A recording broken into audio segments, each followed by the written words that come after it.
Good to go. Thank you.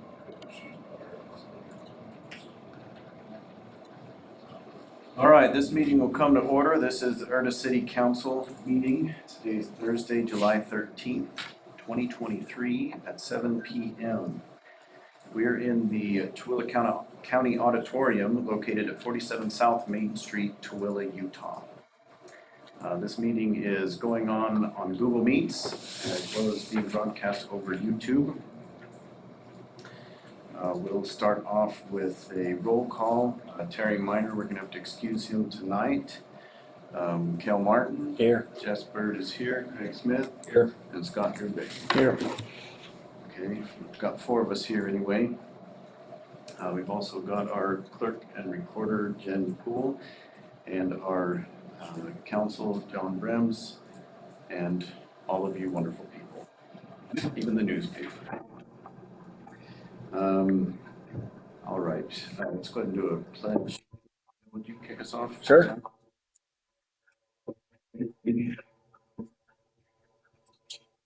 I pledge allegiance to the United States of America and to the republic for which it stands, one nation, under God, indivisible, with liberty and justice for all.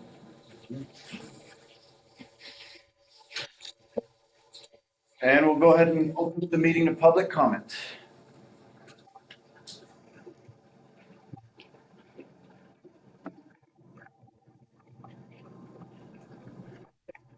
Wait a minute for people to raise hands online. There's no one currently online. Nobody online. Everybody's here. They're all here. I move we close the public comment then. Second. Oh, we wait. have 2 people standing. We have, sorry. Hey, Ken. My name is Buck Peck. I represent myself as a citizen of one for the fire district.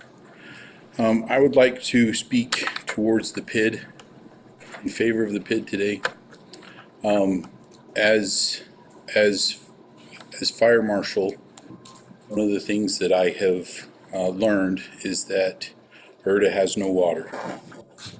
And if we don't have any water, we are not going to have any growth. For example, if I wanted to put in a soda pop stand in Erda, the code for fire says that between 0 square feet and moving forward, you have to have fire suppression for that commercial building. If you don't have a fire hydrant, then you have to have a water tank for us to draw from. It basically makes it cost prohibitive for anyone to develop anything.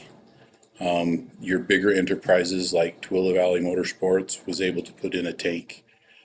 My Storage Erda was able to put in a tank. But just for our small community and the kind of people that I think we're trying to attract, the moms and pops and the people that just want to, open up a shop and hang a shingle on the outside, and it's going to be impossible for them without infrastructure. I think that this PID will provide the infrastructure that Erda needs to achieve that balanced, limited growth that we're looking for.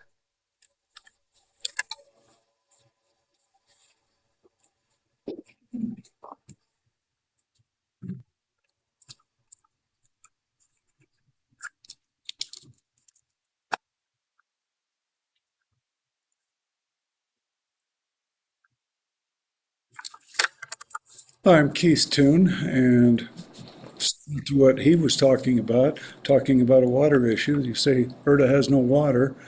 I have a drainage easement, which is saying that you have an abundance of water that would go through my property. And I would like to have that dismissed by the city. I have a letter here from the county saying that they have no further interest in it and that it should be dismissed. And if that's the situation, we can discuss that further. I don't know if you have any questions, comments, or if you want to just work with me privately afterwards, I'd be happy to do that. But just to get that ball rolling so that that can be dismissed, that the drainage easement no longer be applicable. In the neighborhood which I live in, there's 3 other properties besides myself that have that. There are no other drainage easements along Church Road. And so I feel that's also a discrimination situation, that if that easement is to there, you would have to also establish an easement where the church farm is, and also west of me, which is Wars, and Jason White, that he has an easement placed on his property in the same appropriate manner. So that's kind of the short version of it. We can get into more details if you'd like. Do you have any questions? Do you have a copy of that we can have? Do you not have I can let you read this? Well, or just make a Want to copy make a copy? and then get it to me? Yes, I want to make sure I keep this original. Yeah, I would. If that's the original, This is the original. This is signed by Colin Winchester. Where does this easement run to or from? right along Church Road. And the drainage that goes down the north or the south side of Church Road Right. was established there by whoever developed England Estates. Yeah. And It's part of the right of way. yeah, but I think this is something that we need to consider, this letter. So if you'll get me a copy of that. Sure, I'll be glad to I'm keeping the original. Okay. All right, thanks. So we can discuss this further, but I just need to bring that up so that all it needs is just to have you say it's dismissed. Okay. And turn it back over to the property owners. Okay. Thank you.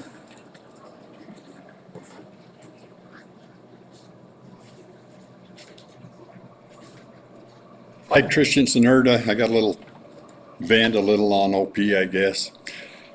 It kind of reminds me of the Old West with the range wars when the locals tried 3 times and couldn't get it to go, so they bring in the out-of-town guy and gets it done, and they did a good one. Colossal done a real good job. He was a couple steps ahead of the county the whole way. But in my opinion, we got blackmailed into it. It was either you take OP or we're going to put up a whole bunch of apartments. You're going to be stuck one way or the other with what we got. Then we got OP going, and we were threatened with a lawsuit if the city didn't do something for them of $50 million if it screwed up a sale that they had that apparently must have went through. And now they're wanting us, the city, Erda City, to come up with 40-something million dollars to run the water and the sewer.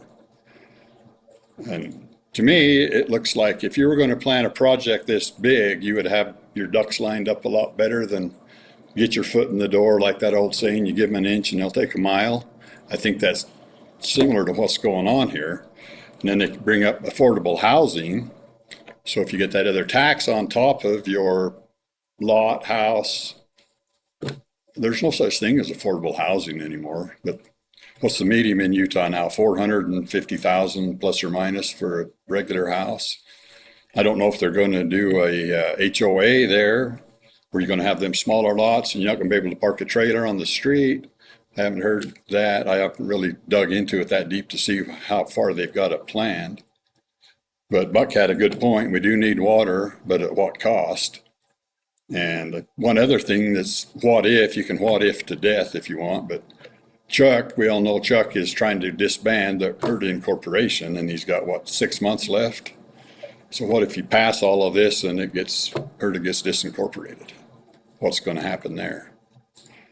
So just a few things to think about.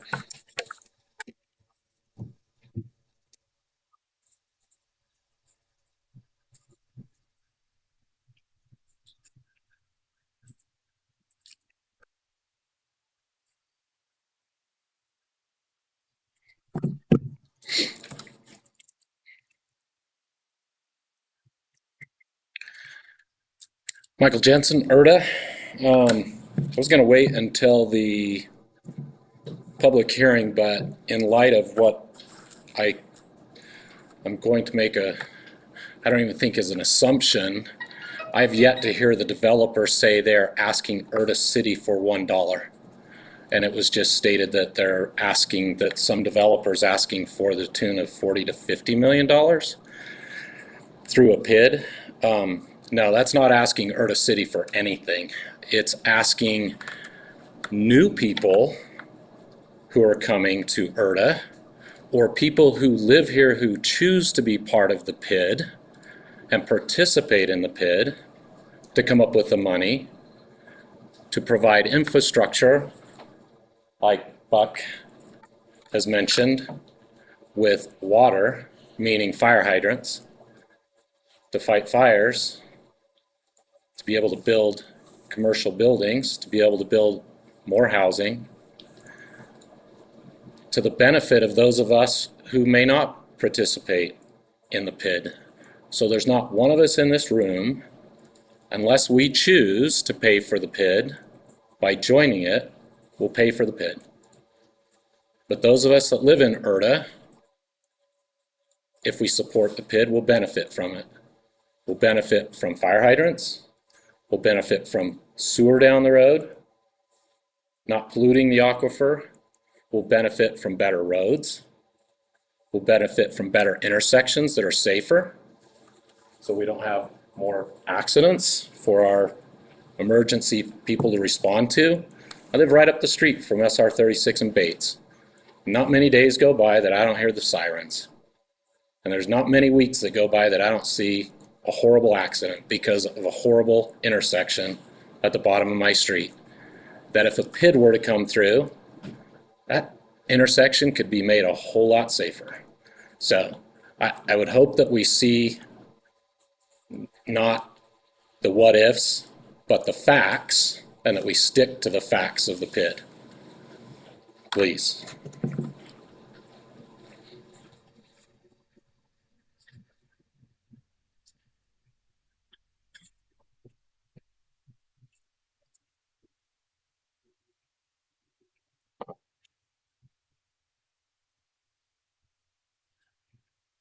All right, going once. Still nobody online? Hey. Would entertain another motion, Craig. Move will close the public comment. Second. For a second. Move in second, we close public comment. All in favor say aye. Aye. Any opposed? Okay, public meeting comment is closed. Chair moves that we approve meeting minutes from June 22nd. Second. Okay, been moved and seconded that we approve these minutes. All in favor say aye. Aye. Any opposed? Okay. All right, sheriff's report.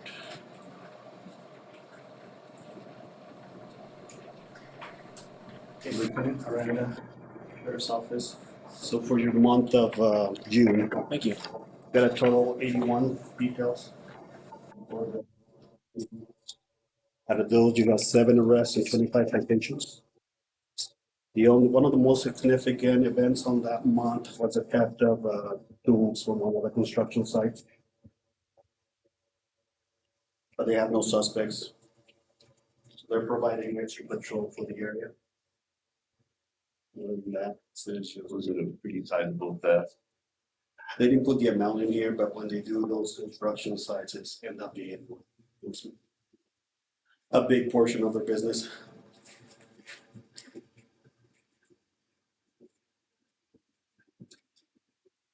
Any questions? Thank you. Thank you. One thing, recently we've had several complaints of people driving the wrong way on Clover Avenue. Very, very small street, just off Church Road and Cochrane. And also, I've had quite a few complaints about, just went blank on the street.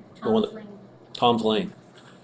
Excessive speed on Tom's Lane, so if it's possible, we could do a few extra patrols in that area to, Specific time of day or? I think more than anything, they're worried about when school starts again. Okay. But, and in both complaints, it was brought up that when school starts, it's gonna be bad, so I'd assume morning and afternoons then, but We have had some complaints on both of those two streets. Okay. I'll send an email to patrol and start having those extra patrols for you guys. Thank you very much. Thank you.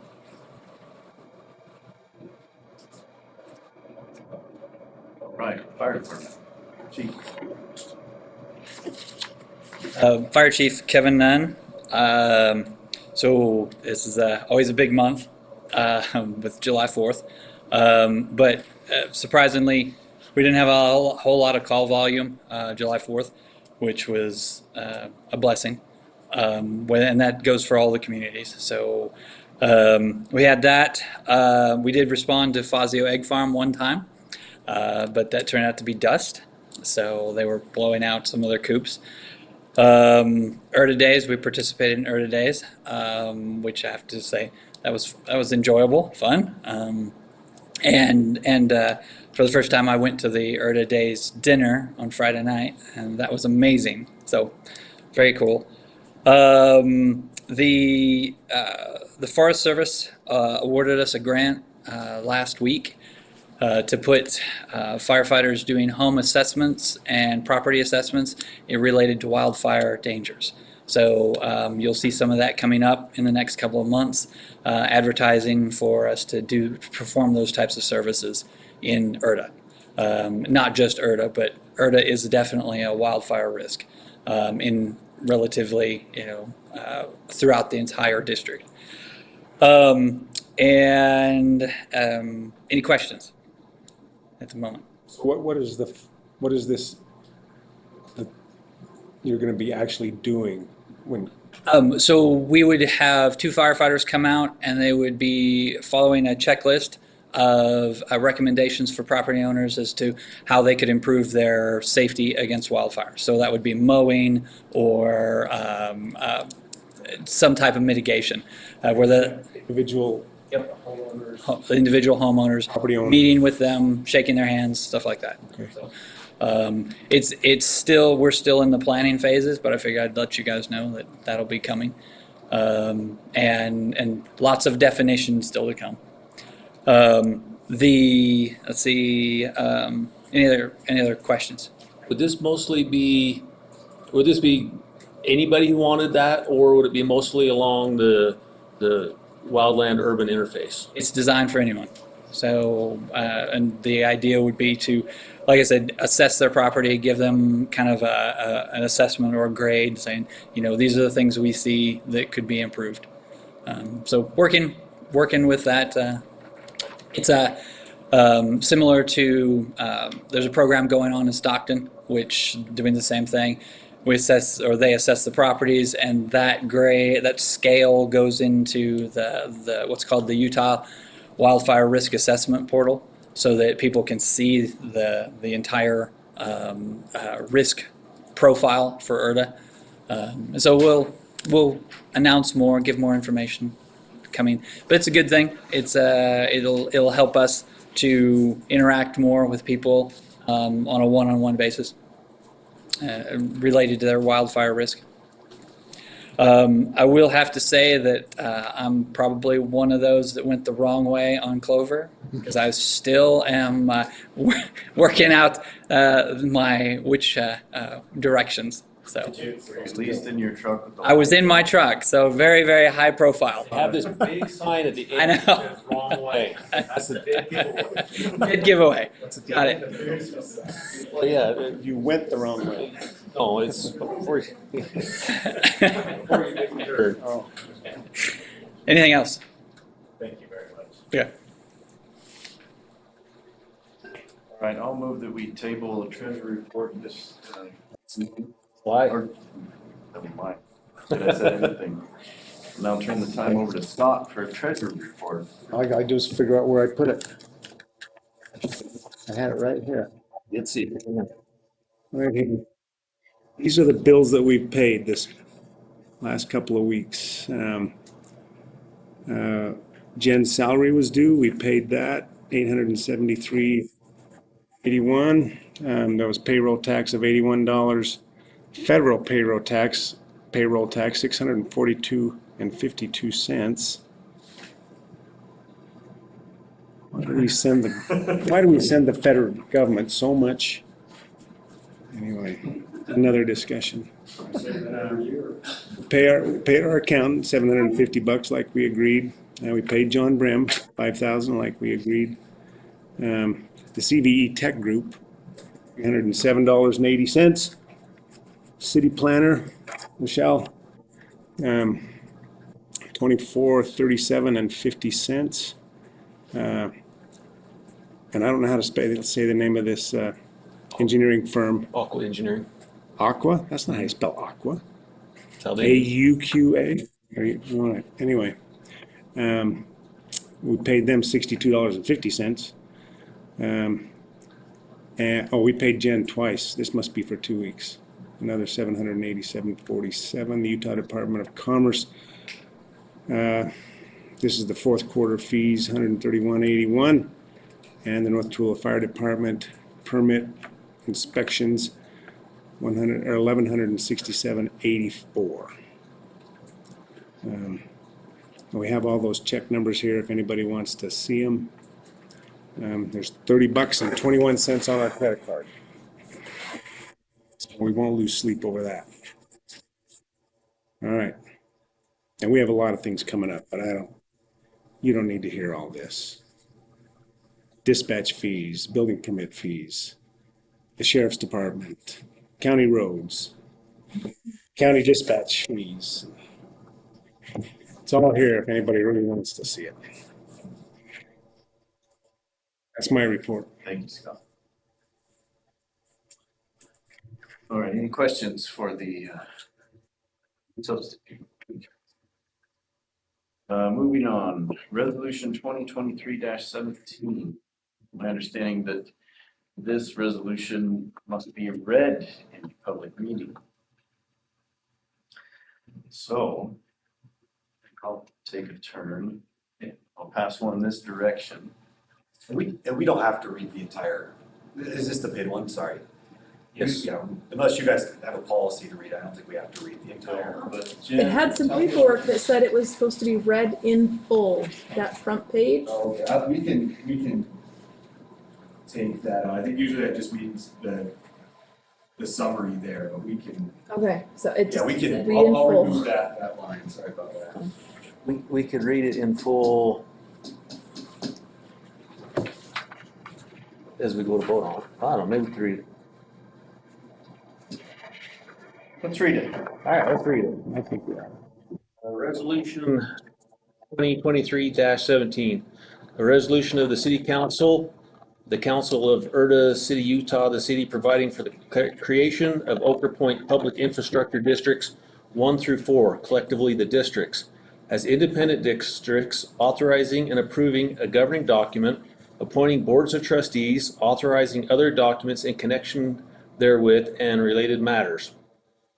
Whereas the petition was filed with the city requesting adoption by resolution, the approval of the creation of a public infrastructure districts pursuant to the Public Infrastructure District Act, Title 17D, Chapter 4, Utah Code, annotated 1953, as amended the PID Act, and relevant portions of the limited purpose local government entities, special districts, Title 17B, together with the PID Act, within the city, and approve the withdrawal of any portion of the boundaries of the districts therefrom, without further approval or hearings from the city or the council, as further described by the governing document as hereafter defined, for the purpose of financing public infrastructure costs, and whereas pursuant to the terms of the act, the city may create one or more public infrastructure districts by adoption of a resolution of the council and with consent of 100% of all surface property owners proposed to be included within the districts, the property owners, and whereas the city, prior to consideration of this resolution, held public hearings after 7 p.m.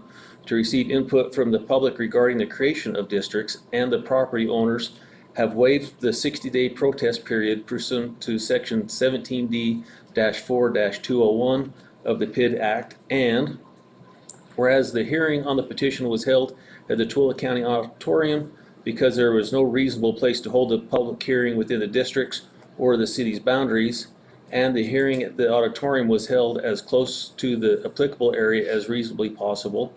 And whereas the city properly published notice of the public hearing in compliance with section 17B-1-211, part 1 of the act, and whereas none of the property owners submitted a withdrawal of consent to the creation of the districts before the public hearing on the petition, and whereas it is necessary to authorize the creation of the districts under and in compliance with the laws of the state of Utah, and to authorize other actions in connection therewith, and whereas the governance of the district shall be in accordance with the PID Act and the terms of the governing document attached hereto as Exhibit B, and whereas pursuant to the requirements of the act, there shall be signed, authenticated, and submitted to the office of the Lieutenant Governor of the state of Utah for each of the districts, a notices of boundary action attached hereto as Exhibit C, the boundary notices, and final entity plat attached to each as boundary notices Appendix B, or as shall be finalized in accordance with the boundaries approved hereunder the plat. Now therefore, be it resolved by the council as follows. Terms defined in the foregoing recitals shall have the same meaning when used herein. All action heretofore taken, not inconsistent with the provisions of this resolution, by the council and by officers of the council directed toward the creation and establishment of the districts are hereby ratified, approved, and confirmed. The districts are hereby created as separate entities from the city in accordance with the governing document and the act. The boundaries of the district shall be set forth in the governing document and the plat.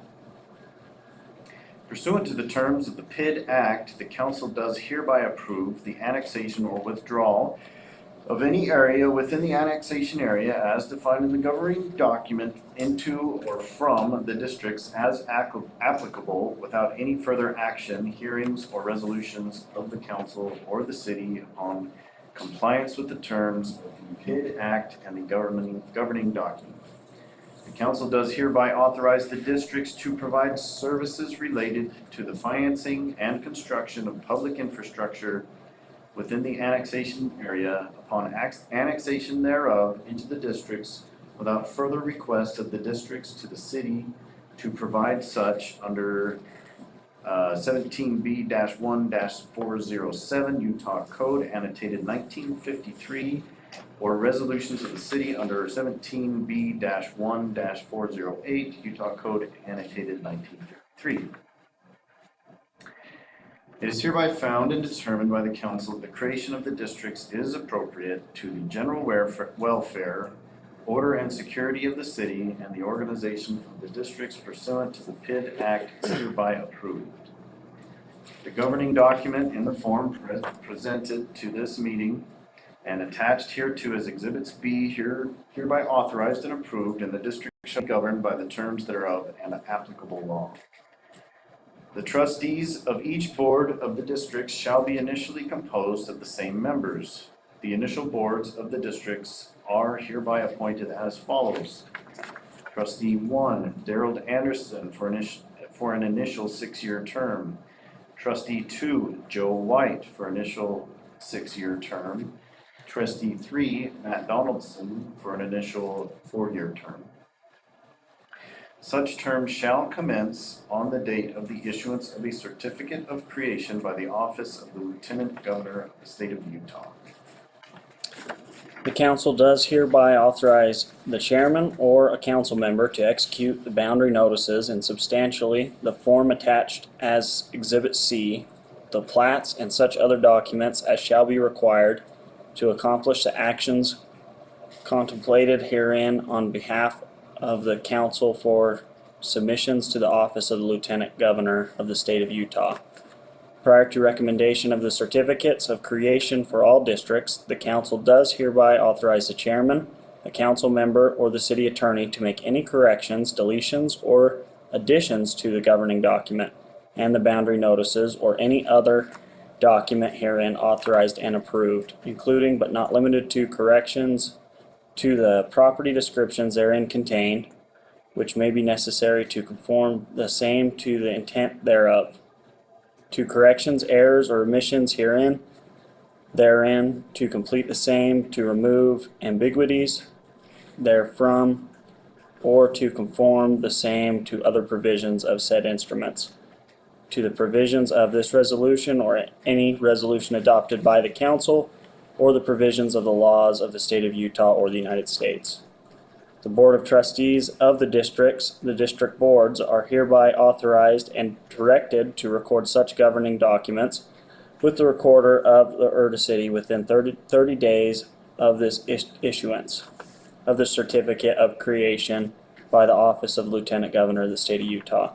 In any section, paragraph, clause, or provision of this resolution shall for any reason be held to be invalid, unenforceable, or invitality or unenforceability of such section, paragraph, clause, or provision shall not affect any of the remaining provisions of this resolution. All acts, orders, and resolutions and parts thereof in conflict with this resolution be and the same are hereby rescinded. This resolution shall take effect immediately.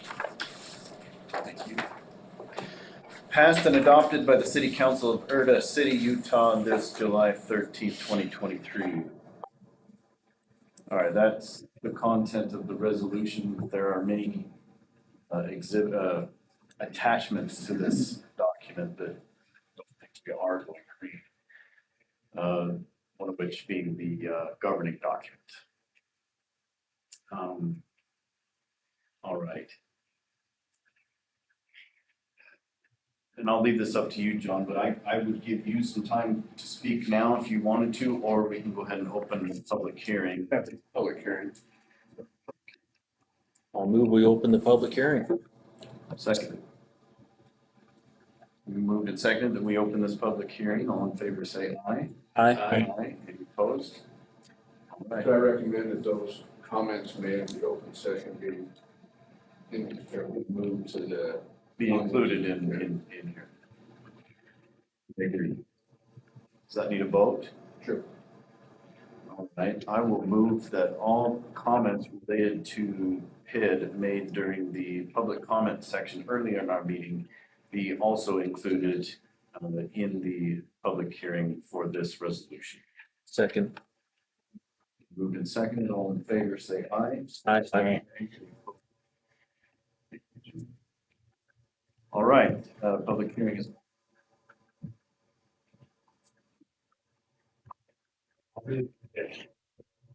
Corey Warnick, the resident.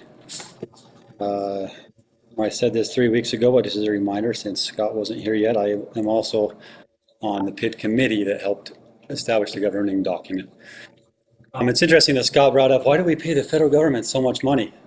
I think that what we look back as one of the generations that our big embarrassment and failure is the debt that we put our kids and our grandkids in. I just looked up the federal debt today, $32 trillion, which is about $100,000 per person in the U.S. And I think we're all embarrassed by that, left, right, tall, short, whatever. And that's on a federal level. And here we are on a local level, considering doing between 30 and 50% of that to residents that are going to move in, that are people that we have professed will be our friends, our kids, our grandparents, our grandkids. And we're going to saddle them with that for the next 30 years, right? So instead of trying to make that problem go away, we're making it worse. Giving them debt with interest, that's just not going to go away. As I've thought about it, I have softened since 2 or 3 weeks ago when we last talked about it. I see the need for it. I think it can help. I just don't think it should be 30 years. I think the only way I could stomach it, and I would fit, and obviously my vote doesn't matter, yours does. But if I was voting, as if it was just assessments, zero mill levy, right? So it's paid back on either a building permit or a certificate of occupancy. And that way, I don't know, we're not carrying it, we're not paying it, or the future residents, my siblings, my parents aren't paying that interest and paying it back over 30 years. I understand that that thought process gives the bank and the developer a lot of tummy ache, and that's hard. They don't want us just assessments. They want this mill levy to go on. What I would encourage you to remember is that you're not here to make them feel good. The city council is here to represent Erda and what's best for the citizens of Erda. Doesn't matter how uncomfortable the developer is or how uncomfortable Zions Bank is with it. You guys need to make a decision that's best for Erda. And on that point, what's best for Erda, Buck made some great points that we need water lines and we need sewer lines and we need the 33rd Parkway, which, by the way, those three things, if memory serves me correctly, are the only things that are specifically lined out in the governing document. Ochre Point's going in, right? Somebody 3 weeks ago said, oh, this may kill the deal. I highly doubt that. They've been funding things like this for 100 years before PIDs even existed. They'll find a way to get it funded. And Ochre Point will not go in without water, will not go in without sewer, and a 33rd Parkway is a given, it has to go in. So I don't see the benefit to Erda. What is this helping, right? It's not making anything better. It's still going in, we're still getting all of these things. One last point. On the Planning Commission, we had someone come to us recently. They rezoned a parcel right on SR 36 from, I don't even remember what it was, but into commercial zoning. Their intent is to divide that, a front and a back, and the back lot doesn't have any access, right? So this is one citizen, 1 acre, and he needs to put in a road right there. It's interesting, maybe preferential treatment, that a big development like this can apply for a PID and get it, but somebody that's simple and is a single individual, maybe it's allowed for him to do it, but the likelihood of him having the sophistication, getting somebody like Zions Bank on board to have that happen for him, it doesn't seem fair and equitable to all citizens of Erda. I realize I'm in the minority here. I'm in a familiar position of being the underdog, right? We've got 6 guys with suits.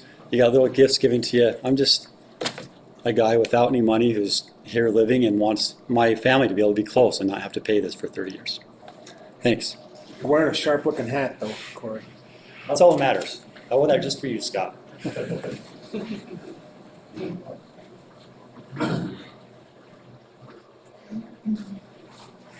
Michael Jensen again, and I'm not a guy in a suit.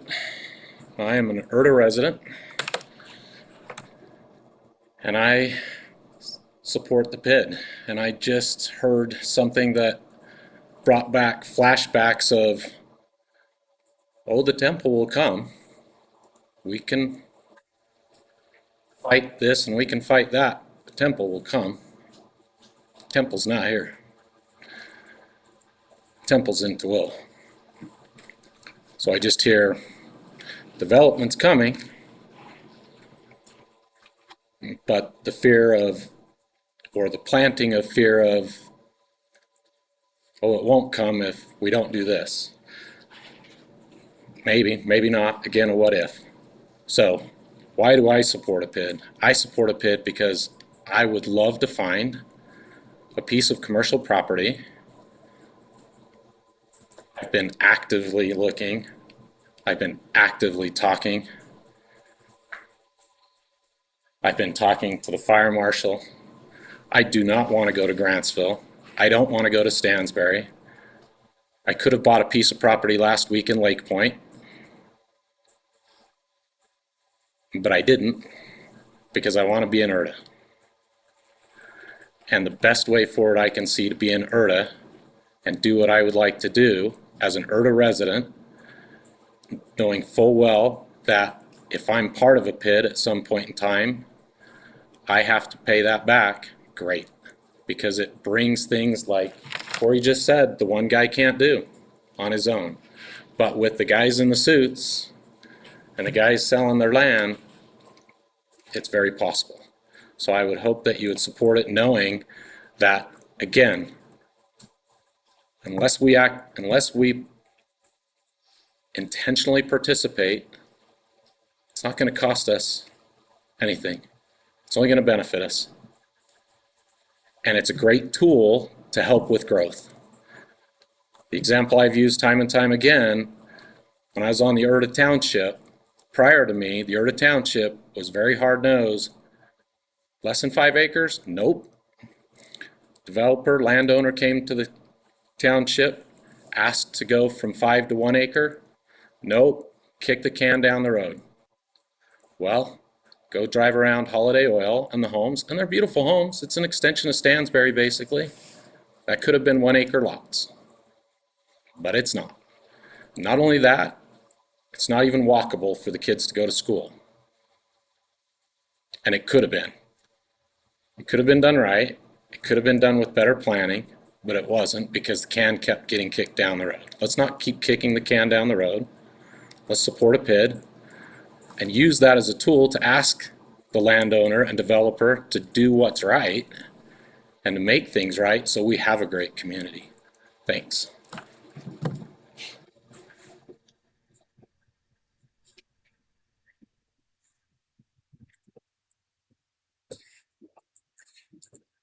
And this? No.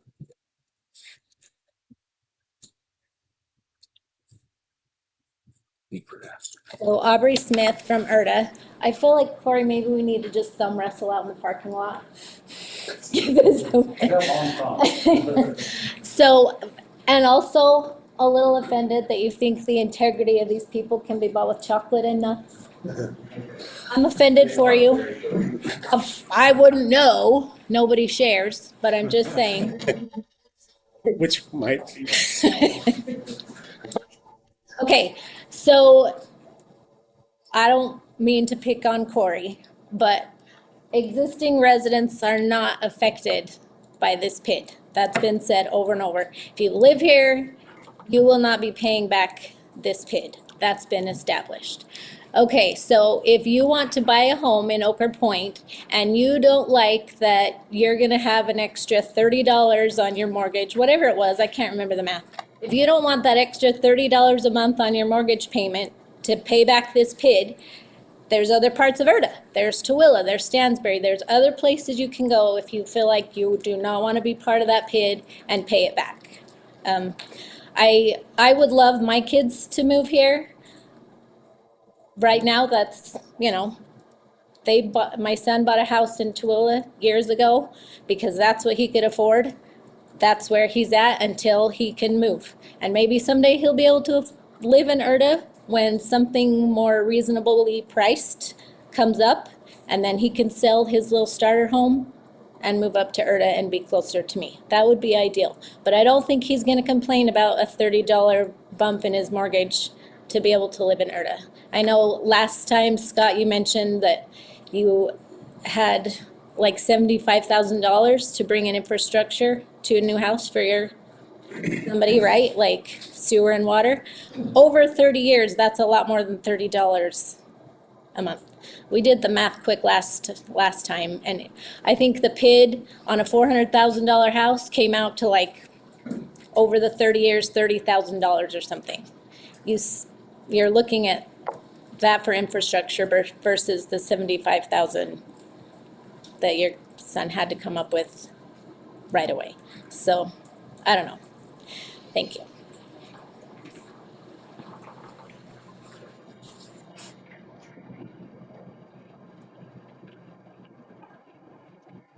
For the record, my name is Jonathan Ward with Zion's Public Finance. We represent the city as the city's municipal advisor. We don't have any incentive to see the PID pass or fail. The chocolates aren't meant to be a bribe. Takes them to all his meetings. Every meeting and the conferences. I don't know what Alex, my partner, said in the past regarding the PIDs, but they are a financing tool for the developer, for the property owner. If the city doesn't see any benefit in it, doesn't receive any benefit in it, then you have to weigh that out and evaluate whether you want to proceed or not. You know, it's a lot of work on the city's part up front with no benefit if there is no benefit. You've sat through a lot of meetings, I think, over the last couple of months to try to evaluate that. For me personally, the PIDs are worrisome as it relates to homeowners who come in down the road. You know, 2, 3, 4, 5 years down the road, they're unaware of an increased property tax. So statutorily, I know there are notices that put those in put in to the record, into the legal record, that there is a property tax here, they're part of a district. I don't think that those are robust enough. So I worry about the secondary and the tertiary homeowners. That's always been my concern. So if there are ways to keep those homeowners aware, then as has been stated by the development side, their market forces would allow a purchaser to choose either to move into this area and accept the extra taxes per year that they're going to pay or not. The way that works, however, is if they are aware that there's the extra tax, and that's, as I see it, really, really hard to do as currently contemplated by the statute, and I'm not sure to what extent the notices have been beefed up in the governing document, but that can be enhanced. To avoid the issue of a secondary and tertiary homeowner by requiring prepayment at the sale of the property or at a permit, like Corey mentioned, solves in large part my concerns with the notices and the buyer unaware that could happen later on in the process. I think first home buyers are going to be aware because of the involvement of the governing document and the developer in the process, that those notices can be given. It's just what happens down the road. Like, there are ways to fix that, there are ways to solve that, and it might not be to everybody's liking. It might not generate enough revenue to do all of a project, but it helps solve a problem. That's all I have.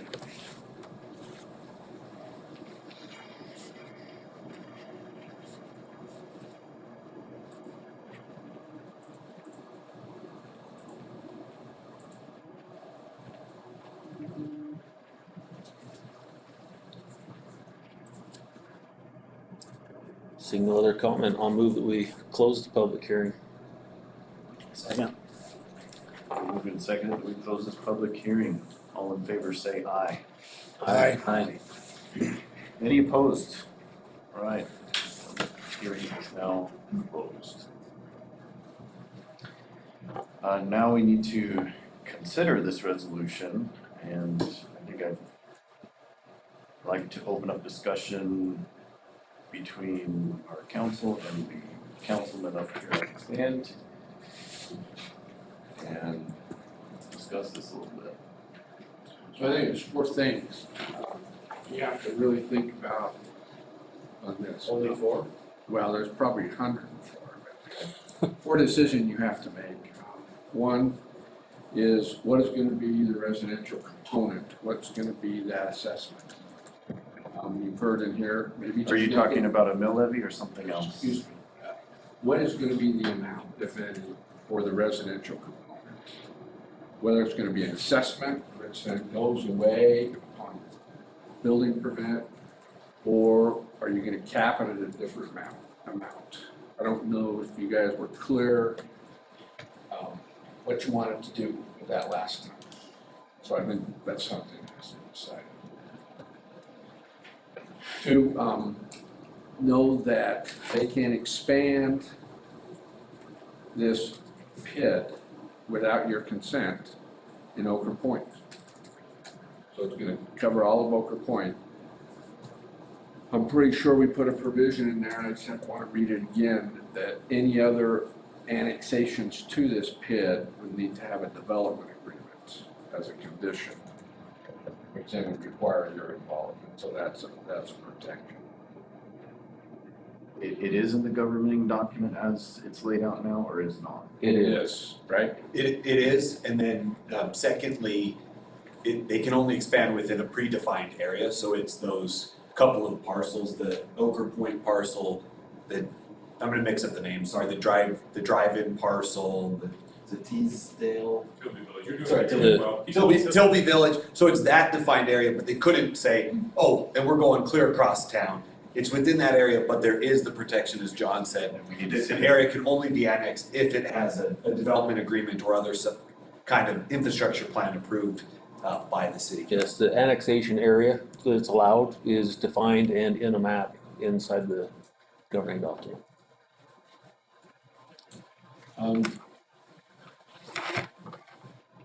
I don't know if it's really fair to say it's only gonna be $30 a month. I don't know what the amount is.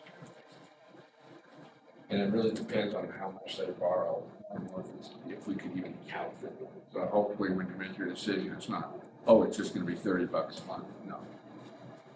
Don't know what it's gonna be. Yeah, I think we've pushed the guys in suits, as they've been referred to be prepared with those numbers. So I think they're ready to show you what the tax impacts are. We can discuss those things tonight when you're ready. And number 4, you remember? I'll probably think of it later, come back to it. I want to go back to what you said. They can raise this. You said this very first, that Ochre Point can raise this amount whenever they need to or whenever they want The to? question is are you gonna change the cap for the residential component or eliminate the cap and make an assessment? Or a mill levy. Are we gonna allow a mill levy in residential or not? And if you're gonna allow a mill levy, what is gonna be the cap? We have a cap in our founding documents or that you can. 5 mills. 5 mills is what they asked for. That was currently what was in the governing document. Right. That's what our policy allows. That's what your policy allows. You don't have to approve 5.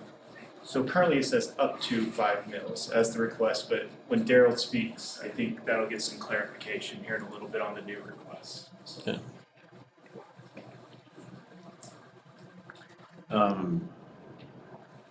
John, if we put this resolution up for a vote tonight and were to pass this resolution, are we then also adopting the governing document? Yes. So you want to make these changes in the governing documents before voting on this resolution? Okay, just wanted to make sure. Yeah, and you could do it, like, let's say you decided 2 mils is the right answer. I'm not saying that's the right answer, but if that's what you said, I think your motion could say, motion to approve the resolution governing document with Conditions. 2 mil amendment.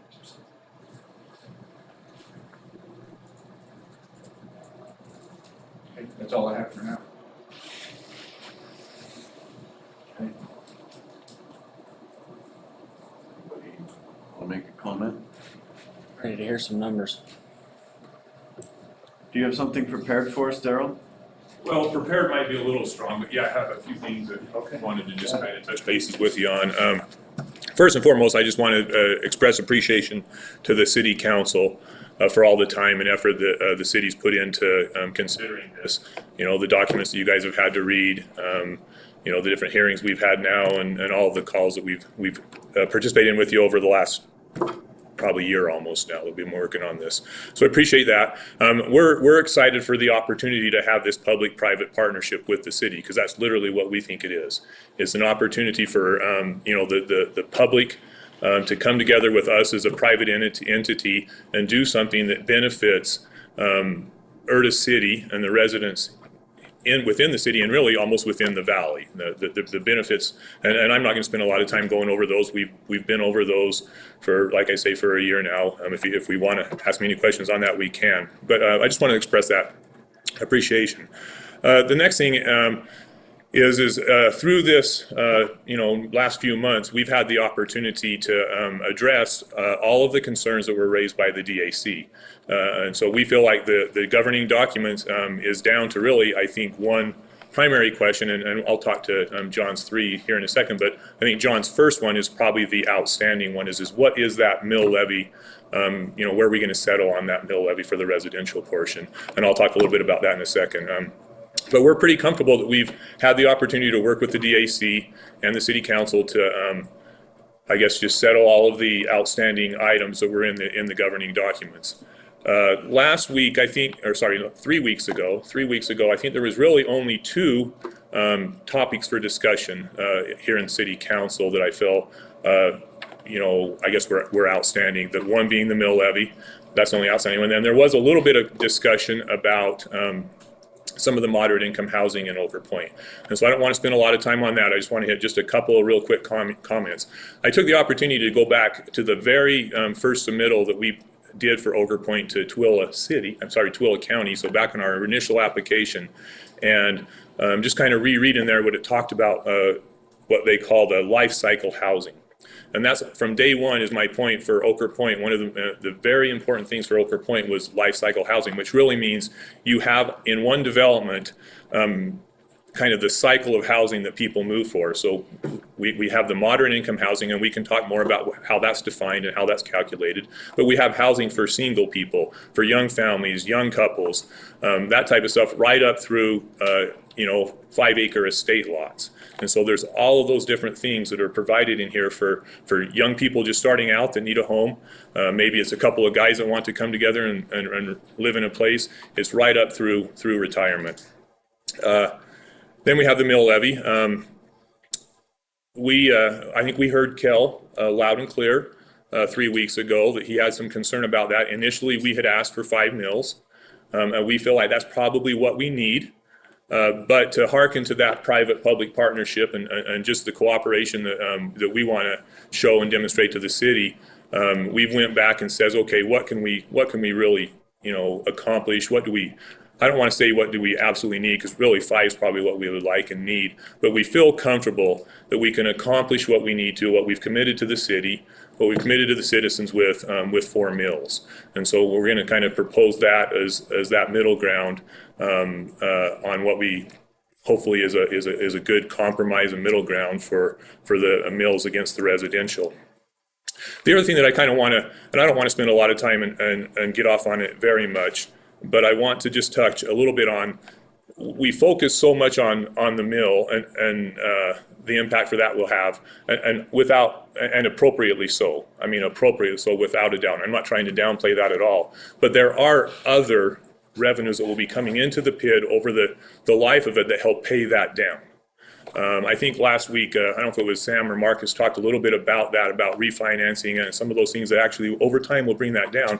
But anything that adds into this infrastructure, the sewer line primarily, but the water and sewer line, any of the future developments that want to tie into this will have to pay in some connection fees that will help pay down that PID. And so there are other revenues and other mechanisms for decreasing this amount over time that we know will happen. And Scott, I think 3 weeks ago, you laid it out clearer than I think anybody can. Tanner had to come up with $75,000 on his own to put in his infrastructure. That's what the PID's about. Is how do we put that infrastructure in so that there isn't $75,000 added on one home? It's about what can we do to make this the best for the homeowners in the future, for the community going forward. I think that that's probably the main things that I kind of wanted to touch on. I wanted to recognize that we have Marcus Keller here from Cruz & Associates and Sam Elder from D.A. Davidson. They've been kind of our team or our support going through this, and they're ready to discuss kind of the numbers if you have any questions on that type of stuff. I guess the other thing that I would comment is going from 5 mil to 4 mil may not sound like a lot, but that's a 20% reduction. And so that's probably a $3 million reduction in what we're able to raise with this. And so, there's been a lot of talk about 50 million and all that stuff, but really at the 5 mil, we're probably looking at raising in the neighborhood of about 15 million max, and it might even be down at 12. And so then you drop that down by 20%, that's significant. And the other thing I'll just make a real quick comment on, in some of the documents that we provided to the DAC, our initial offsite infrastructure is at about 34 million.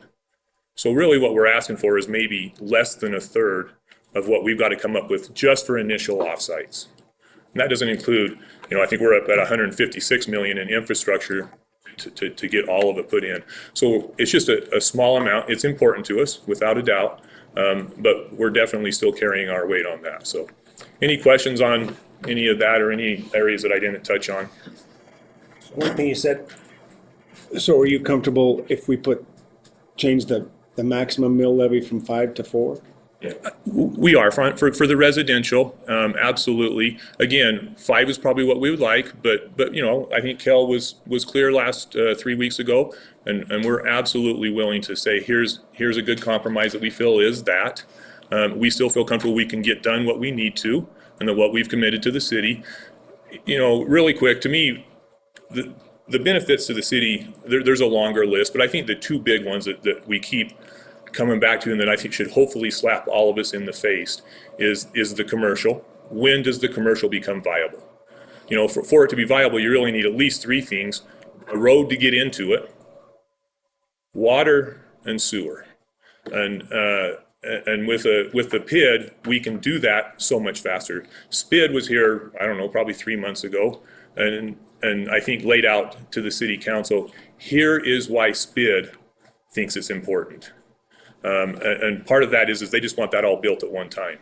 The other thing is the upsizing of the sewer line is particularly another significant benefit for not only the city but landowners just in general, kind of through this part of Erda is because with the PID we're able to upsize that infrastructure, and then that allows other people in the future that want to tie in, that they have the capacity to do it. Well, why do we want to do that? That helps pay down the PID.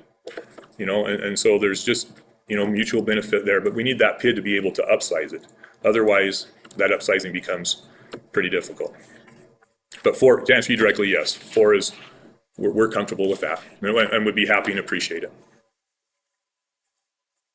So I'd like to hear some numbers, and then Mr. Ward, if you'd be willing to come back to the podium here in a little bit, I'd like to go in greater detail on the noticing requirements that we can put in the government document. Perfect. Well, just to give you some high-level numbers here on what that is, because I think it is important to know what the dollar amounts are. So on a $400,000 residential home, so they would have the primary exemption, the 45% exemption there. A 5 mil levy would have been $1,100 annually or $91.66 monthly. That 20% reduction on that same valued home of $400,000 goes from $1,100 to $888 or $73.33 of a monthly payment of what this is the max levy they could ever be charged for that value on their home. Say that again. What's the? So from 90 yeah, so 4 mils, $73.33. And at 5 mils, it was $91.66, which, again, when you look at it on a monthly basis, maybe $20 isn't a huge saving, but $300 annually, we think that's a big saving, as we know that's important to Kel. But, again, this is something that the landowners are taking, and, that's $3 million that now they, again, have to go and work hard to get that and make up for that difference and everything else, which again I think just shows that they're putting skin in the game. And I just want to reemphasize what Daryl had said. As those people connect to that upsize system, that will not go to enrich the developers. They're upfronting that money so other people can have that opportunity down the road. But what it does is it goes to help the bondholders, or not the bondholders, the bond payers, the people within that PID area, to pay it down sooner. So the hope is that this mill levy, the concern was 30 years, so on and so forth. Well, the hope is as other people connect and this community grows with this initial investment, that this thing may be paid off sooner, either through refinancing with lower interest rates or eventually as people connect, downsizing that bond over time. So that's the goal and the plan. You calculated at 3 mils? You want to hear it at 3 mils? Yeah. Okay. Yes, I can. Give me 1 second here to pull up my calculator. 3 weeks ago after our meeting, I 55. Okay. I times what $92 would have been by 360 payments, which is 30 years, and it came out to $33,000. So if Tanner could have done this at the same rate, instead of paying $75,000 today into his mortgage, which means over 30 years he'll pay $140,000 for that infrastructure. At this rate, it was $33,000, and I was thinking that's a significant change. And that's without any refinancing. Of course, he could always refinance his mortgage too, but just apples to apples situation. But I think it's important to notice that one thing we're missing here is there is an economies of scale. As it was mentioned, the one person's going to have a hard time because there's so much upfront cost just mobilizing the forces, getting everything out there for one specific property.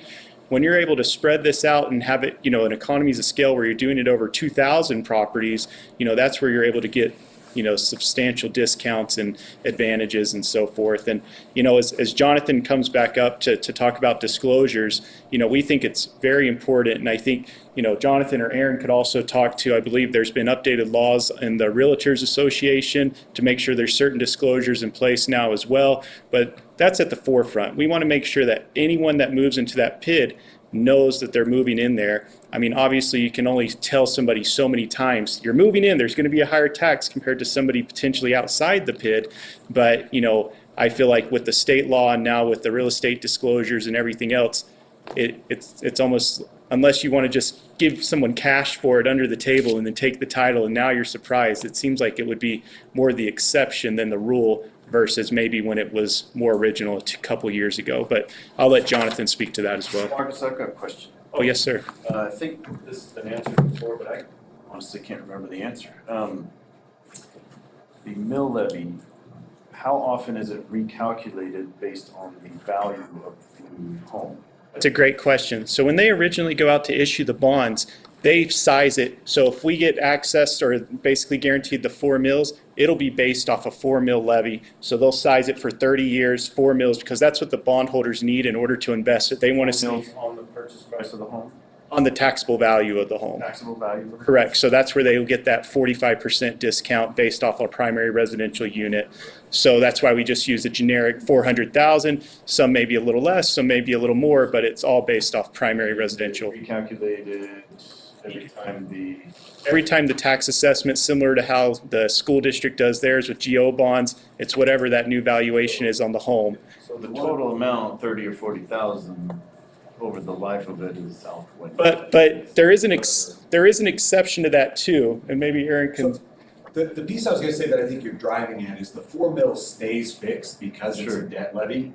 So whereas the city goes through truth in taxation if you want to keep your mill rate fixed for growth, the PID would continue to levy at 4 mils. So that $880 today would become $900 next year. That's what I wanted to get at. So it does have some snowballing properties there, but like all taxes do.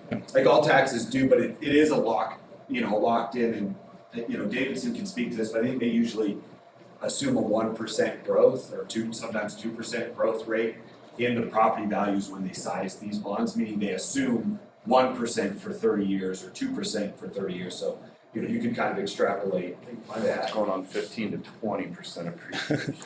We know that's not continue. They don't calculate, so they would only generate the debt service needed to pay the bond and fill up the funds. So it's not going to be, hey, we've generated more money off this tax, now we can use it for other things.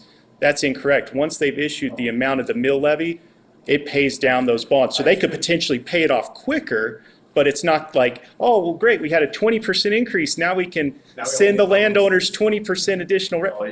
It all goes down to pay down the bonds. So you may pay it off quicker if valuations go up higher. So that is a concern. But what usually happens is during the refinance step, then they may lower the mill levy, or the homeowners, because at that point in 7, 8, 9, 10 years, it's probably going to be a homeowner-driven PID board at that time. They may come in and they'll say, hey, we actually want to keep our levy up because we want to pay this thing off earlier, or we want to push up our payments or something. And that's always, in the case of a thriving community, and they may want to take advantage. And so that would be at their discretion how they want to restructure it to pay it off. But to your point too, one thing to remember, it protects them because those bondholders, let's say valuations go down 20%, something happens. I'm not saying that's even a realistic ideal, but something could happen negatively. They can never go after those homeowners more for than that 4 mills, regardless of how much is being left out of their payment. As long as they're making that required payment of 4 mills, then they're safeguarded by that language as well. So it kind of works a little bit both ways for their protection. But sorry, I'll sit down. It was a long answer to your question. But 3 mills was $55. So Yeah, I was just going to reiterate, us as underwriters of the PID debt will definitely approach the new PID board, which will be the future homeowners of the district, to talk about refinancing options and help them understand what's available to them. In every scenario, as more homeowners come into the district, the more diverse the revenue stream comes to pay the bonds. That if one person defaults, the bonds are not just going to not pay, right? They have plenty of people still paying. And so the credit profile of the deal becomes stronger. So the interest rate at which we issue always goes down. Now, if you also have global market conditions where rates decrease, like in today's environment, we're at the higher end of rates, you're also going to get the benefit of that. So plus the impact fees that come into the PID, those will be calculated in that, including an increased and assessed value above what we project in the bonds, will also come back. In today's conditions, we're assuming 1% inflation. That's what the market will accept in terms of AV. So that's what the bonds are built on. So the mill rate may start at 4 mils, but it's likely just by credit factors to decrease down to about 80% of that. If other conditions such as impact fees come in, such as interest rates go down, that's going to come down even further. So you may see this in 5 years at 2 mils.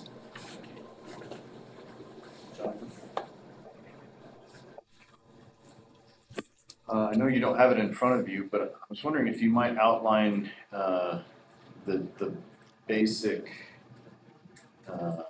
noticing requirements you expect are in our governing document. And that would be just Open, tell us what's in there now. Yeah. Okay. okay, great. Yeah, so the requirement under the governing document is that a notice, sorry, what are my gadgets here, is that a notice would be required to be recorded on the property and with the county that would say, if it's a 4 mil rate, it would say $400 per $100,000 of taxable value. Because values are always going to fluctuate, somebody's a business owner, somebody's a second home, we couch it in the per 100,000 of taxable value.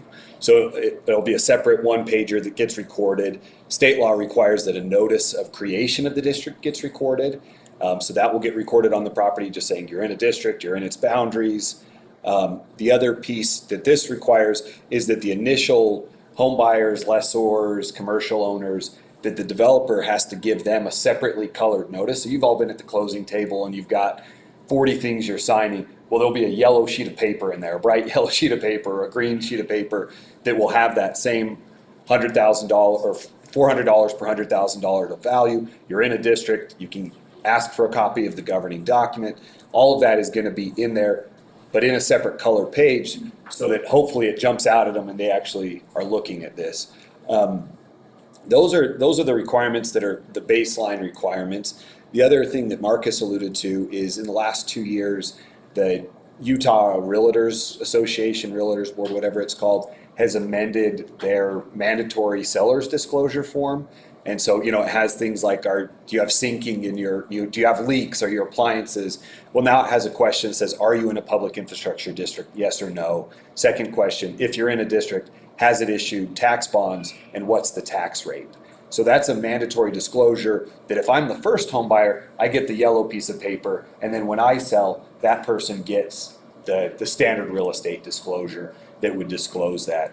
The other piece I think that would come in is, the home buying websites like a Zillow or Redfin, they show the property taxes by parcel because they help you calculate what your mortgage is. So you would see that in this part of Erda, it's $880 more than in that part of Erda. So that would factor in. There's been other things that some cities have required, like putting it in an HOA document so that when you get the HOA disclosure, maybe the front page or the inside cover has you're in a PID, there's $400 per 100,000 of extra taxes. We've seen some things like that. What we try to be cautious of is we don't want to put a mandate on subsequent buyers such that someone's going to come in and sue the person they bought the home from because they didn't exactly know what they were buying. I think it's appropriate to put a burden on a developer because they're getting the major benefit of getting their infrastructure, but we do shy away from putting too much on an everyday homeowner aside from the already required disclosures. Thank you. Thanks, Aaron. Yeah, I think what's mandated by statute right now gives home buyers the notices, but it comes really late in a process in most cases.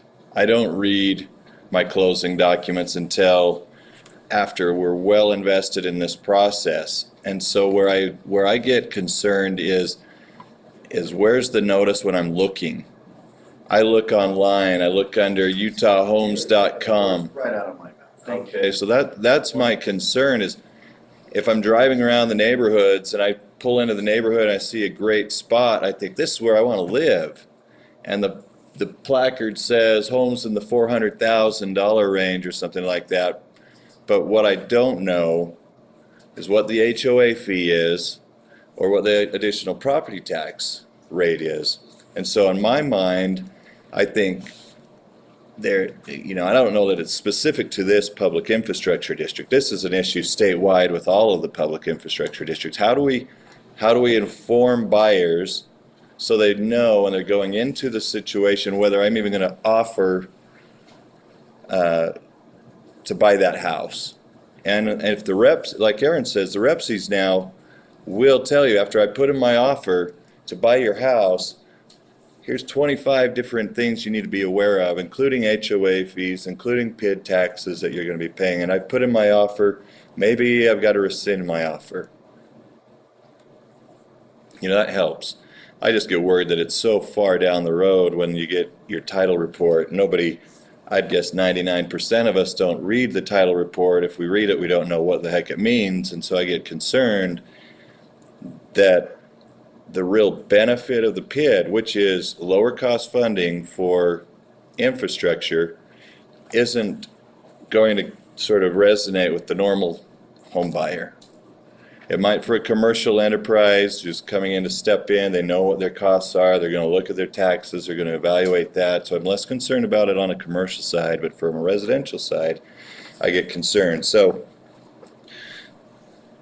the governing documents can stipulate what sort of disclosures you as a city council would want to see and where and when. I wonder if it would be appropriate for a city in this instance to require signage entering a subdivision or a PID area saying, because you usually see a sign, here's such and such subdivision, here are the lots, here's the price, here are all the wonderful things about our subdivision. Oh, and by the way, you're subject to HOA fees and PID or whatever. Do you see that happening around the state at all? No, but I agree 100% with you. That would be nice. How about on the website, if we get a home builder who says, we've got all these communities, and here's one in Erda, and here's one in Tooele, and here's one in South Jordan, and here's one down in St. George. I'm looking in Erda at that community from that home builder, and the home builder says something like, subject to PID tax. They're not disclosing their HOA fees. And that's, I think, one of the rubs. They're not disclosing HOA fees, so why are we disclosing PID taxes too? Or if PIDs, why not HOA? I think that would make all buyers more aware to disclose both, and then the market works the way it's supposed to work. You have an efficient market because buyers see that development, they see the cost of the homes there, not only the upfront cost, but the ongoing costs as well. Say that makes sense. I want to live there because it's an extraordinary development. I'm willing to pay that. They say, great. They go in aware. They don't like it, they go somewhere else. They look somewhere else. So I think that noticing, like you're suggesting, makes a lot of sense. I don't see it happening yet because of these other issues, the HOA issues, or what do you disclose? What do you not disclose? What are we making one development disclose that the other development's not disclosing? I think there's a lot of incongruencies there that create problems. Website requirements and placards and signage. And I'm with you, I drive down the road and I see the big sign that says, turn around. Such and such home builder's got a development over here and here's the home prices. So I want to go see what that looks like. That's where I'm looking. That's where I'd like to see it.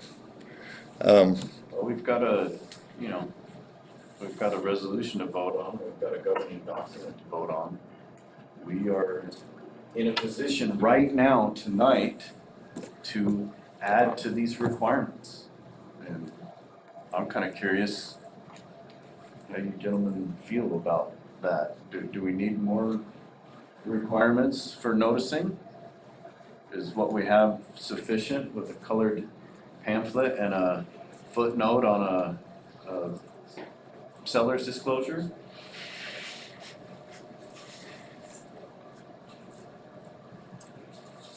I don't see why we wouldn't have more. Jonathan? I don't see why we wouldn't have more upfront disclosure. Nothing wrong with more transparency. How do you do that? Would it be helpful, and Sam, you may want to talk on it as well, but one thing that we have done, I think something that is more commonplace that people are more aware of are HOA fees, right? I mean, when you go into a subdivision, it may not, as you're pulling in, hey, this is a $400,000 home, but I think more people are cognizant, well, there's probably an HOA fee to pay for this clubhouse, this pool, this, and this.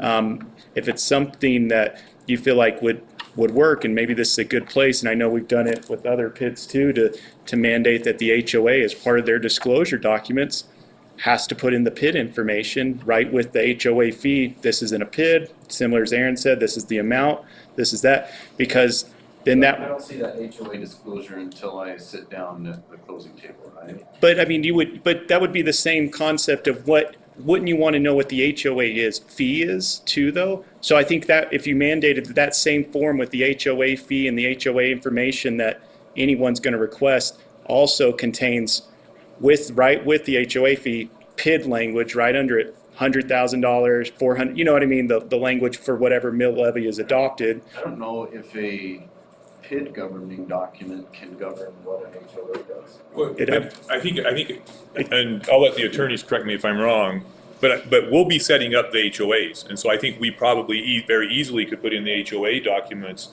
that, hey, you need to, include PID notification in the HOA notification or, documents.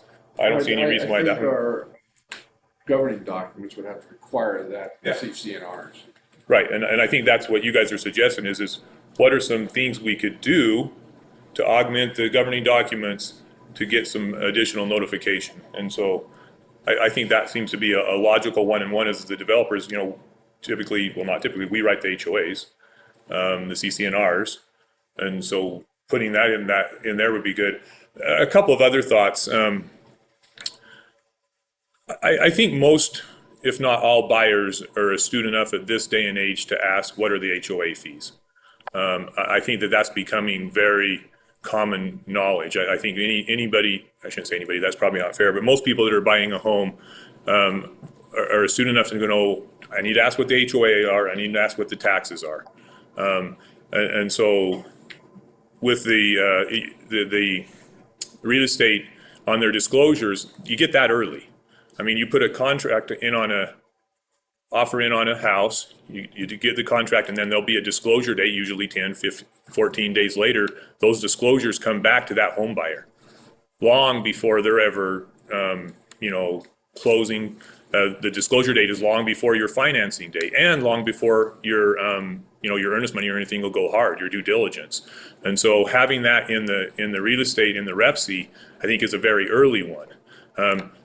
Jess, I'll grant you that maybe people aren't yet astute to look at that line and understand what it is, but it is very, very early in the home purchasing process, and I think it's only a matter of time that we'll start to see that knowledge, through the buyers, just like we are with HOAs. So I think that's an example of a very, very early notification. But putting it in go ahead.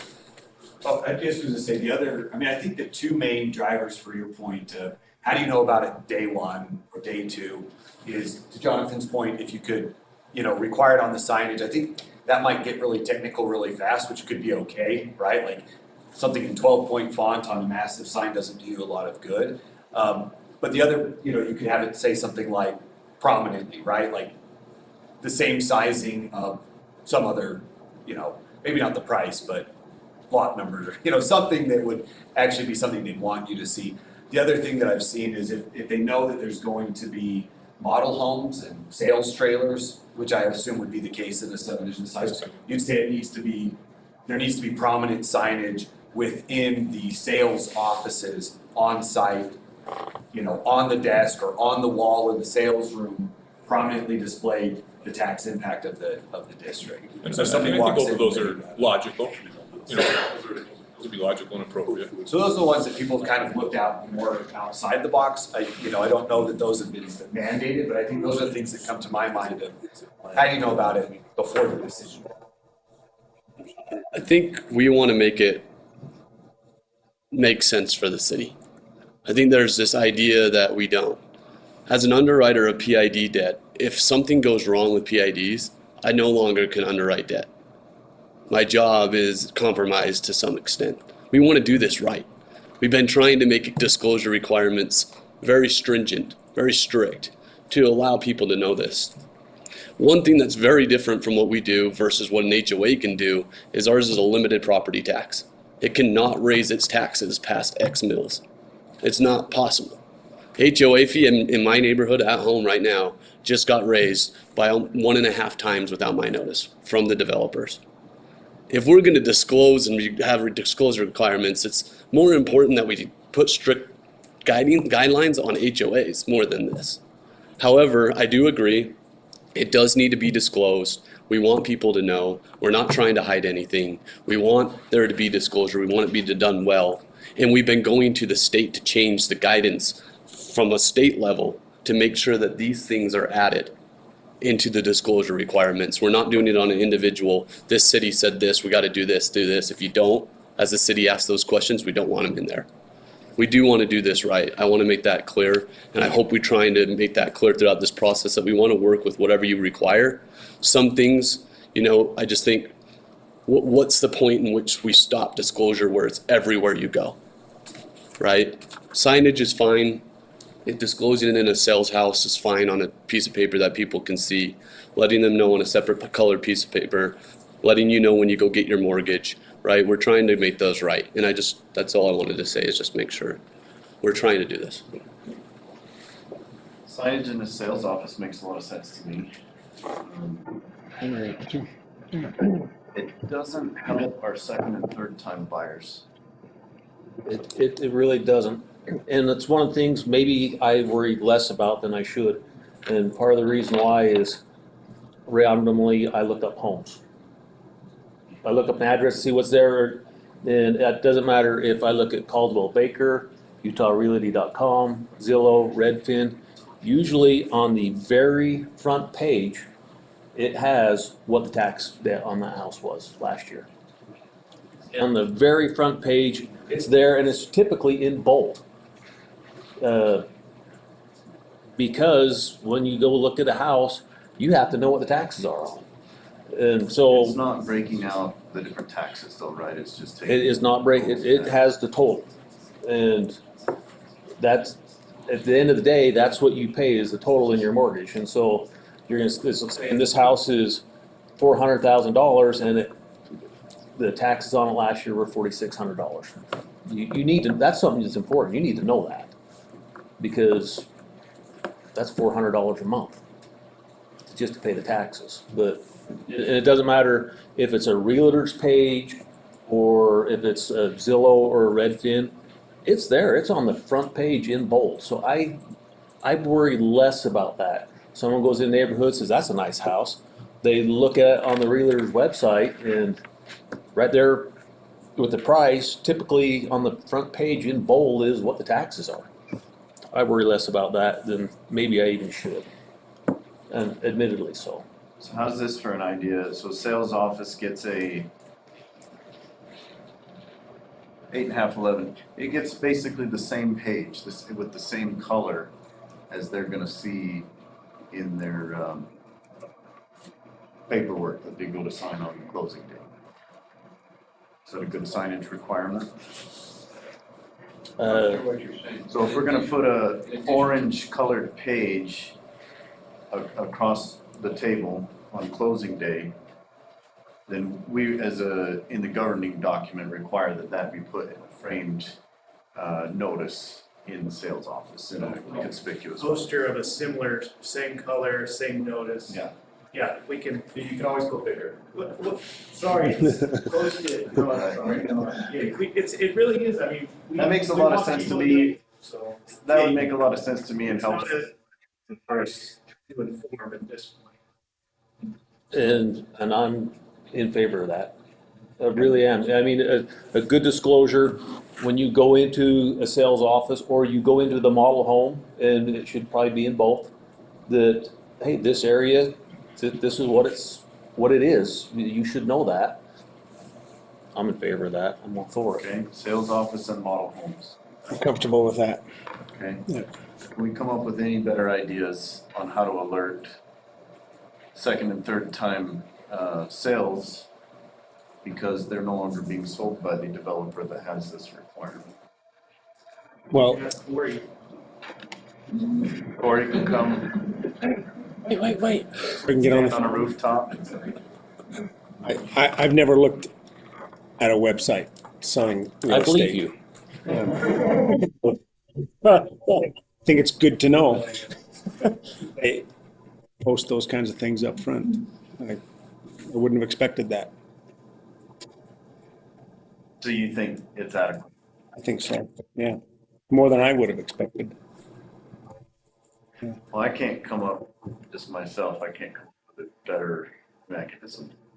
Though I think it should be obvious and spelled out which is a PID and which is not.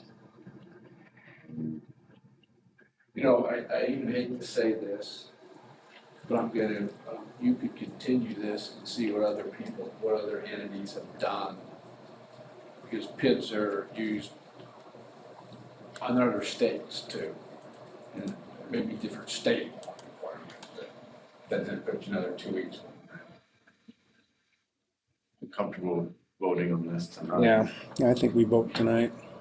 And just to clarify, all the ideas we've told you, having worked on various PIDs, Jonathan having been a part of the different disclosure designs, myself, and then DA Davidson, those are all the examples, the CCRs, the page, the notices. You know, if the city wants to put something on their own website as well to inform, I mean, obviously that, you know, if we don't expect them to ask there, you know, they're probably not going to investigate the city's website for additional information, but, you know, those are the ideas we've seen to this point of people that have gone above and beyond what is legally required by state statute. So. Anything to add or? I like that idea.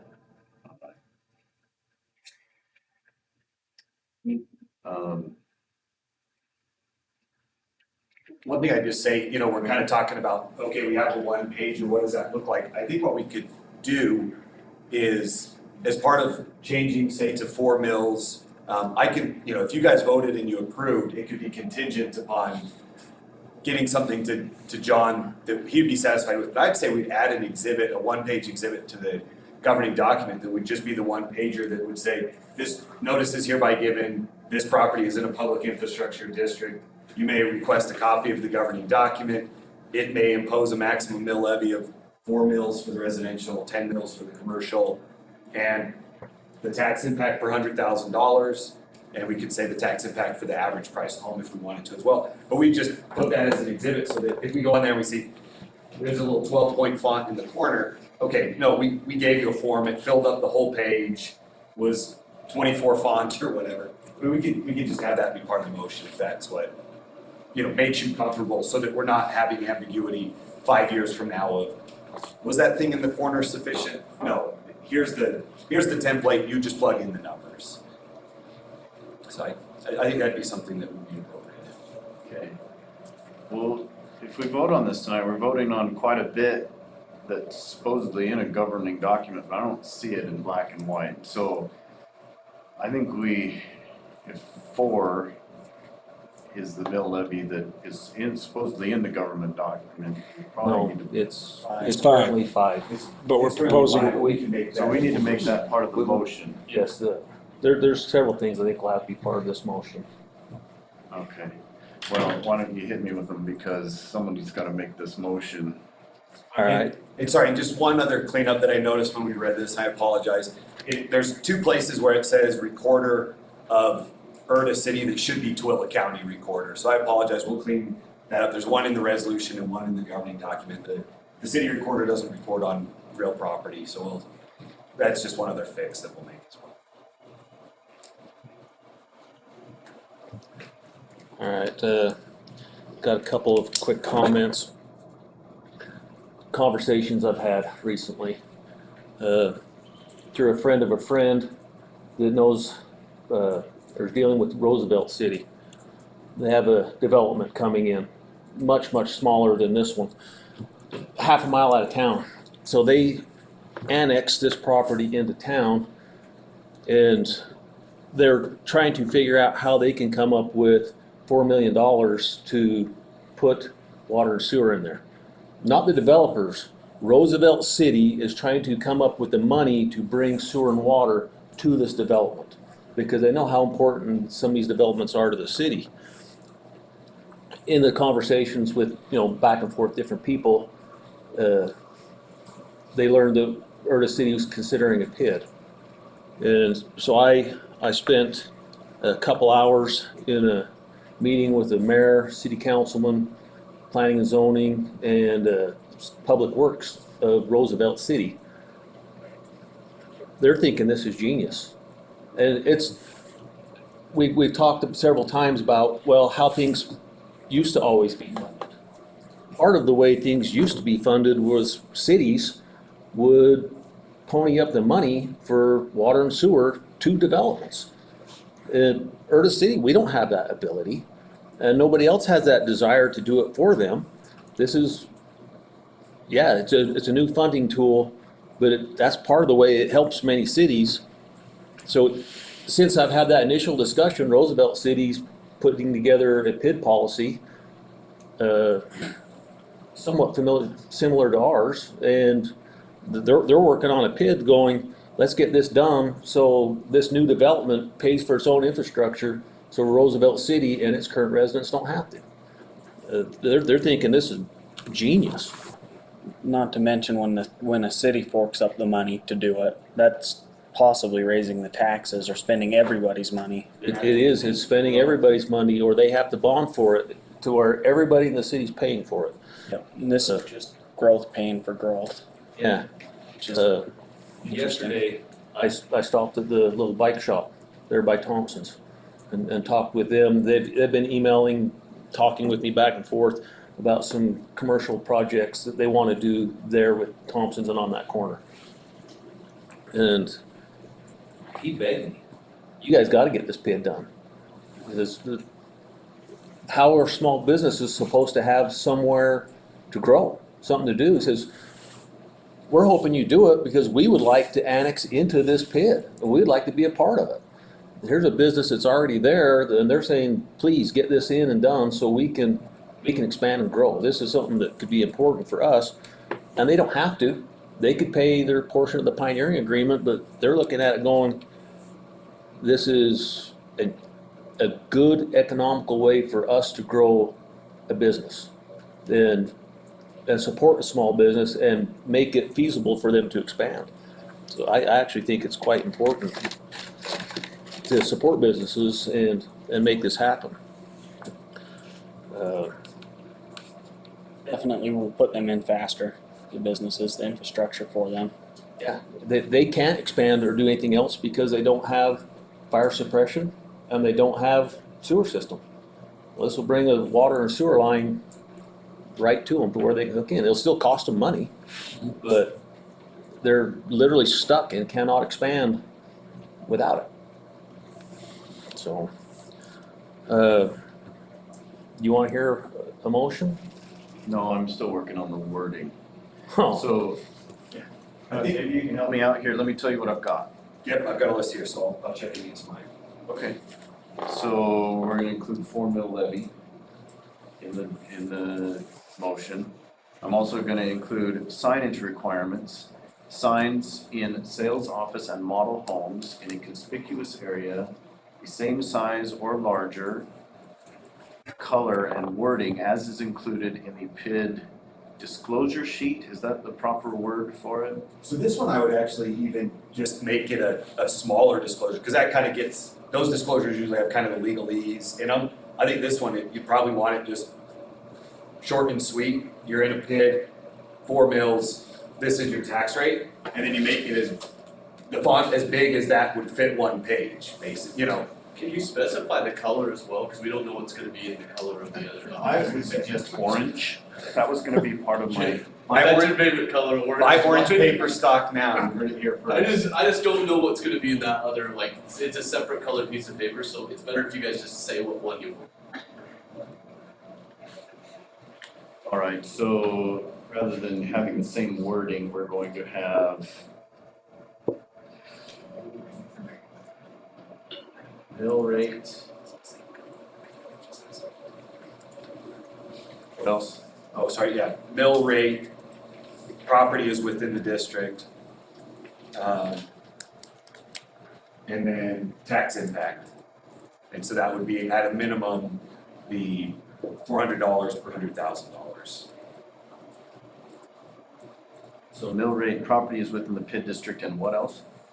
The tax impact, so that disclosure statement of for every $100,000 of value, it's $400. Or if you thought it was better, you would say, for the average priced home as a primary residence, it's this many dollars. So if you'd rather, you'd say, for a $400,000 home, it's $880 a year.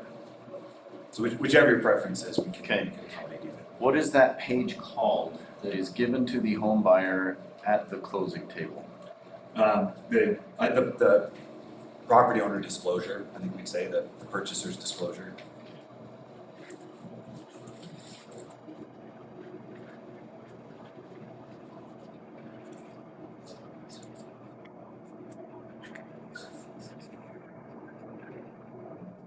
Before we vote, I got a question for Daryl, if that's okay. Yeah, please. Daryl, can I ask you a question? Absolutely. Awesome. So, I've got a couple of experiences in my life I've been seeing. Got about 6 buddies who make pretty good money, work, 40, 48 or more hours a week. And they all have to live together, 6 of them, to afford a home and eat and afford gas and everything. So my question is, I'm looking at the extra money that's going to be added onto a home with this PID. What kind of affordable housing are you going to be planning on putting into Ochre Point? Something, how affordable will it be? Well, good question. And let's talk a little bit about that. And if I don't answer your question, please probe me further.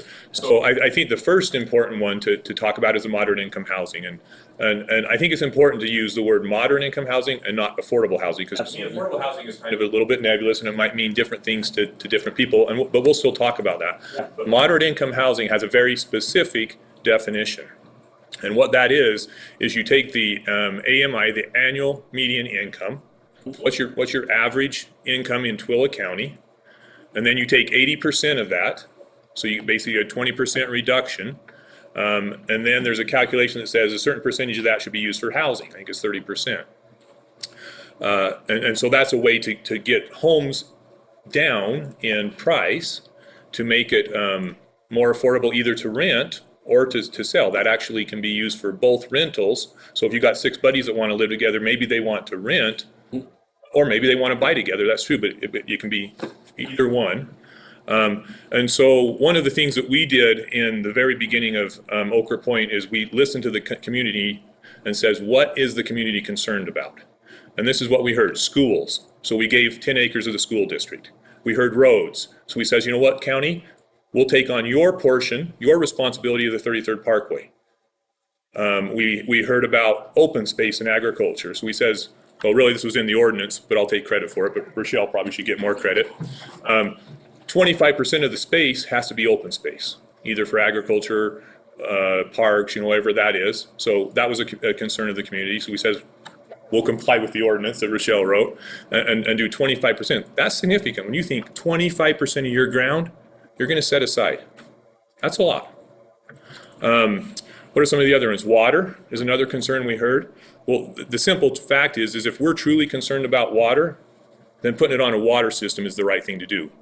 Drilling wells, so every house has their own well, is not what is the right move for if you're concerned about water, truly.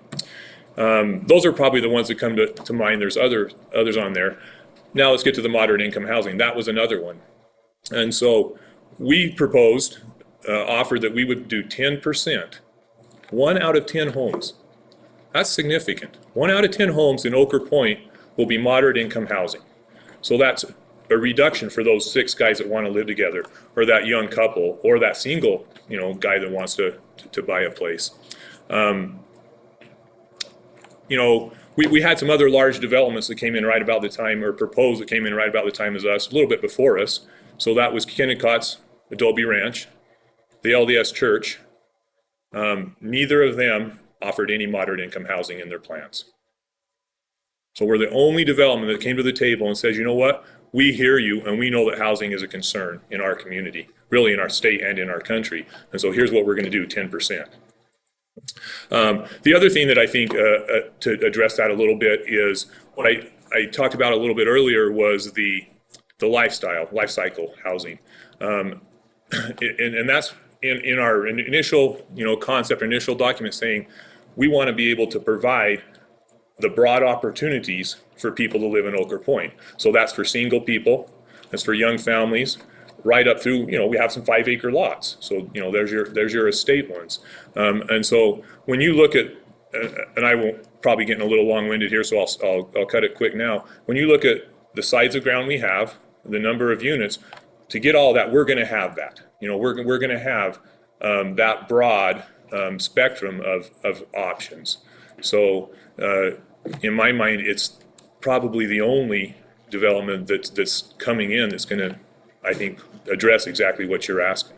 Does that answer it, or do you want a little more detail? Absolutely does. No, that's great. Okay. Thank you. You bet. Thanks. I'll do some quick and inaccurate math.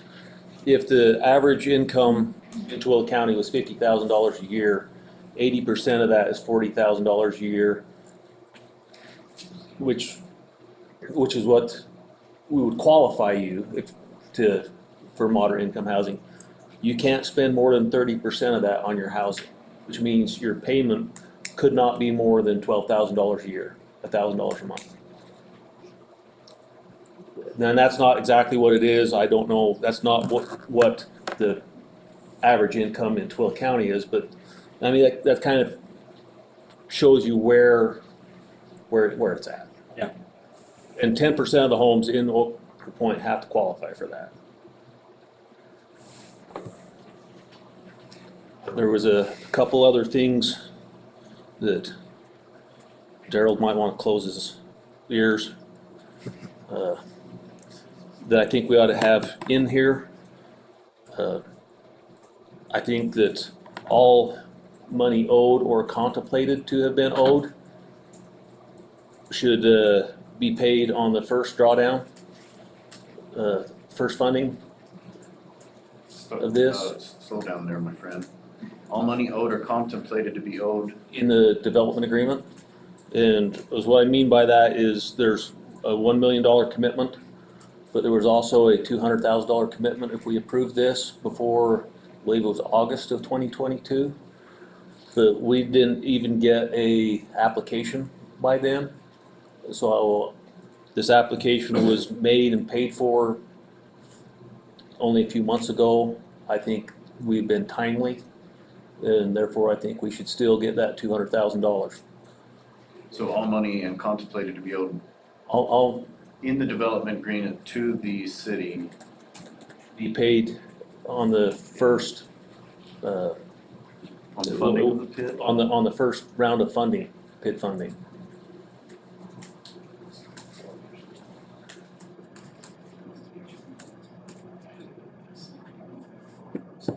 Darrell, I'm going to give you an opportunity to comment on that real quick, if you want to.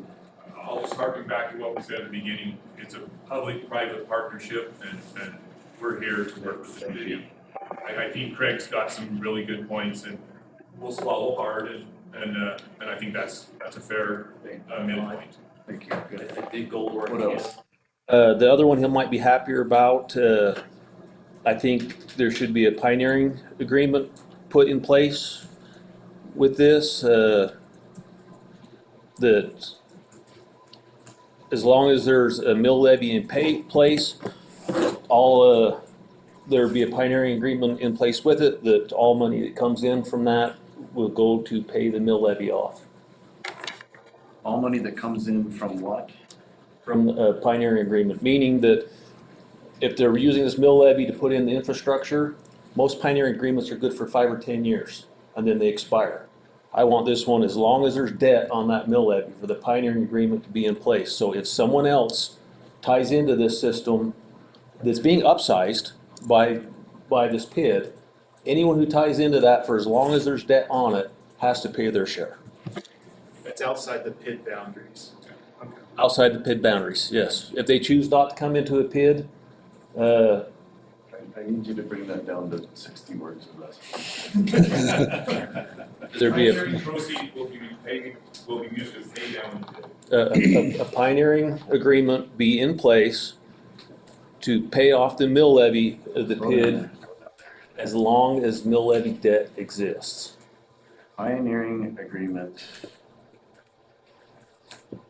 remains in place, what did you say? Remain in place will be put in place to pay off the mill levy debt as long as said debt exists.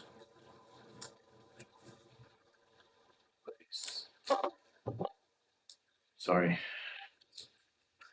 Pioneering agreement to be put and remain in place to. Pay off mill levy debt as long as that debt exists.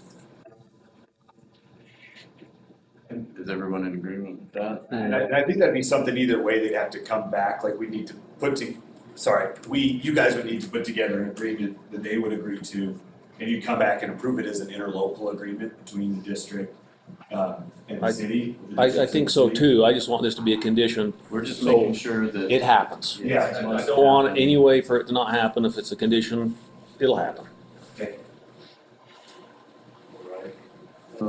What else? I think the signage in the sales office, if we want to have an HOA PID disclosure be tied together, you can put that in there. But Like I said, I don't think we can govern what an HOA does at this point. Sorry, here's what I just proposed is the one pager. I just kind of put up while we were talking. You tell me if you want it different, but we just add this as a form to the governing document that it fills up the page. Notice in big bold, this property is located in Oker Point, public infrastructure district number blank. District is authorized to impose a property tax of 0.004 for districts 1, 2, and 3, 0.010 for district number 4. They plug in as applicable per dollar taxable value. Then in bold, under the maximum property tax rate of the district, for every $100,000 of taxable value, there would be an additional property tax of $400 for districts 1, 2, and 3, $1,000 for district number 4, for the durations of the district's bonds. So that's in size like 28 font, so the full 8.5 by 11 page is filled up. We can mandate, like you said, it's in orange, it's framed, it's on the wall. I just want something clear so that, like I said, 5 years from now, we're not like, what did we really need? No, it's attached to the governing document. It's in this form. It's this size or bigger. So, does that work? Works for me. In the font being orange too, or is Everything orange, yeah. Showing your true colors. You said transparent. Very transparent. This has gone too far. Well, anything else?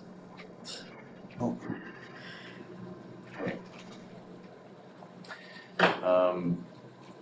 So I'm gonna make the motion. Stop me early if you have an issue with it. That way we can go back and fix it and I'll read the whole thing again. Sound good? Sounds good. The chair moves that we adopt resolution 2023-17 with the following conditions. A cap of 4 mil levy on residential.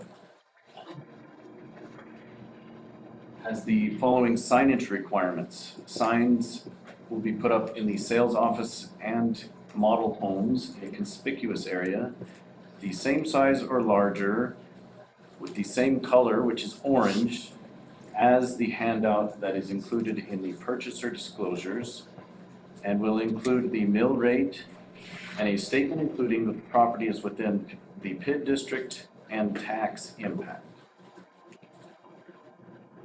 Why don't you say as substantially shown on exhibit? In the exhibit to the governing document. So we'll attach it as an exhibit. As exhibit what or what let me see. You gotta figure out which all exhibits are going to use, sorry, it's in the subject here. It would be exhibit D. Substantially as depicted on exhibit D, I think. Okay, exhibit D. This is in the governing document.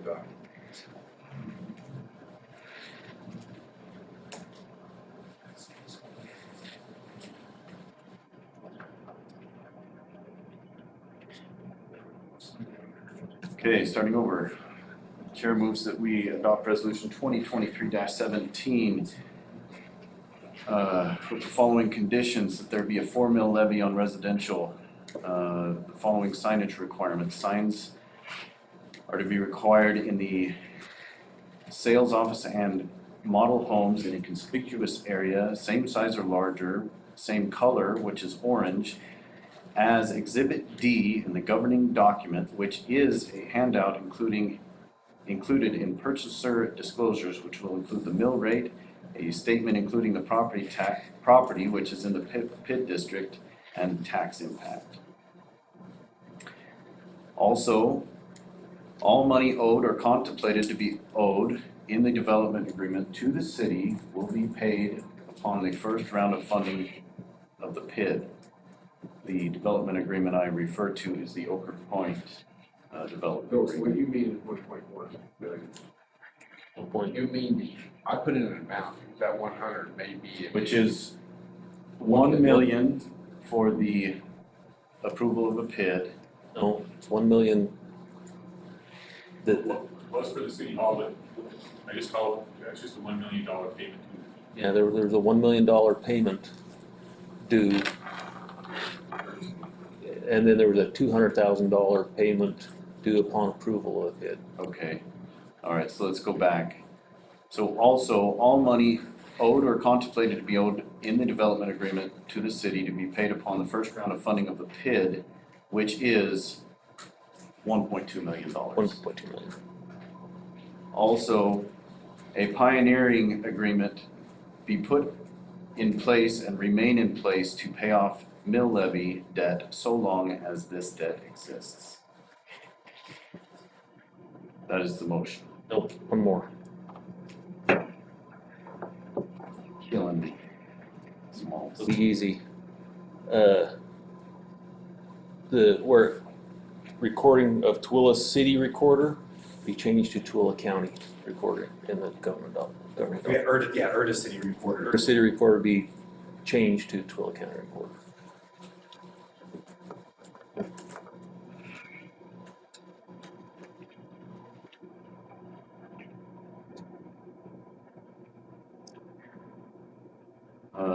Madam Recorder, I want this motion to be very clear in the meeting minutes. And so do you need me to start? I'm more than happy to start over. Or When I are go back you? and do my minutes, I will put it in verbatim, word for word. Okay. If you want, you can redo it one more As time. soon as you finish that task, Mhm. be it tomorrow or next week, please send it to all councilmen and we will approve it. Okay. Sound good? Yeah. Also, adding to my previous motion, all mentions of Tooele County Recorder to be corrected to say Erda City. Vice versa, Erda City Recorder. All mentions of Erda City Recorder to be corrected to Tooele County Recorder. Got that, Jen? Okay. And then, sorry, one last one I think is clear is just, also there's a few, like, we had just a few notes of discuss, like it said, like discuss for the tax rate. We'll just take out the brackets and highlights on the discussion points from today. Those were just left in there to make sure we didn't skip over them. Following that agreement. Clerical edits, yes. Does that need to be part of the motion? Does that need to be part of the motion? There's authorization in the resolution that we can work with John to make the changes to conform the document to the intent of this. It was in the resolution to do that. Yeah, it was in there. Okay, then we're good with that. Okay, okay. No need to include that. All right, motion is complete. It will need a second. Second. Motion adopting resolution 2023-17 has been made, and a second has also been made. Is there any further discussion on this? We'll proceed to a roll call vote. Okay, Martin, how do you vote? Yes. Jesper votes no. Craig Smith Yes. and Scott Gerber. I'm yes. All right, we have 3 votes in the affirmative. Resolution is passed and adopted. Chair moves that we table items 10 and 11, 10, 11, 12, and 13 to be covered in the next meeting. I need 11 because I need to get John's input. Okay, all right, we're gonna move on then. We're gonna table, well, Chair moves that we table item number 10, council fee waiver discussion to be brought up next meeting. Need a second. I second.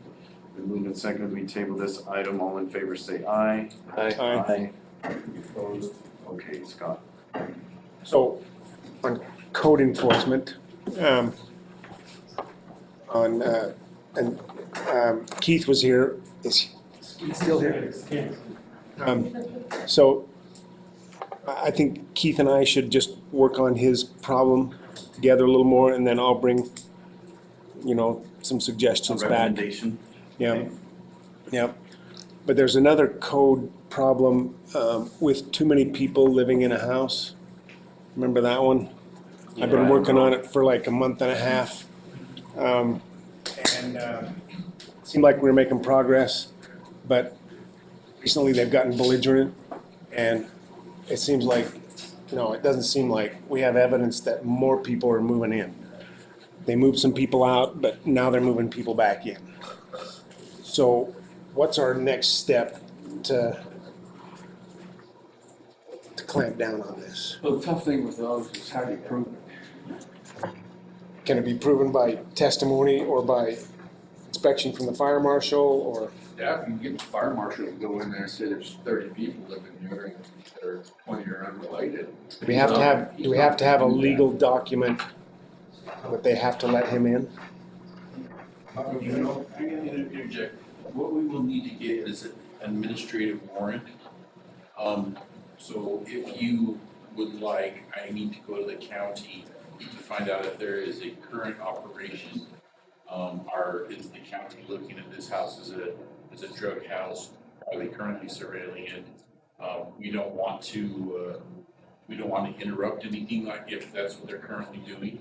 If they are not and the building isn't there, then we, the fire marshal, myself, will need to get an administrative warrant so that we can go and the building will be classified as an R2 non-transient boarding house where they're living there, and then they would have to comply with R2 code. Okay, so how do we do that? You just need to let me know that that's what you want to do. I'll discuss it with Chief. If that's what he wants to do, then we can go and apply for the administrative warrant. Okay, that sound good to you, John? That sound good to you, man? But, they did openly admit they were renting 6 bedrooms there. Yeah. And there's Yeah, cars. but they also said, okay, we'll have them move out. So some moved out. We have witnesses of that. Plus, it's easy just to drive by there and see, there's a lot of people living here. Yeah, their driveways were full, they're parked on the front lawn, there's 3 or 4 cars on the street every night. But now they've kind of regressed, and they're back in. Yeah. We can talk about it as one problem. I'll tell you the difficult Okay. problem. Okay, and then there was a problem I need to do a little research on about conditional use permits. How do I find out who has conditional use permits and who doesn't? Are they conditional use permits that were granted by the county? So at least one of them is. Just send me the addresses, I can look for Erda City or the county. And let Okay. you know if they have conditional use permits. And Okay. send you what the conditions are. These folks want to get one if they don't have one. But, okay, Just send me the addresses. all right. And on the drainage easement, if it's a recorded easement, there's a state process we have to go through to vacate it. Is that right? Just so you're The state did pass an ordinance some years ago that if the city or county vacates something, it reverts to the state. It's not as easy as just give it up. depends on where it's at. Okay, Just so you're all right. I think that's all I need to discuss with ordinances. All right. Property choppers, weird.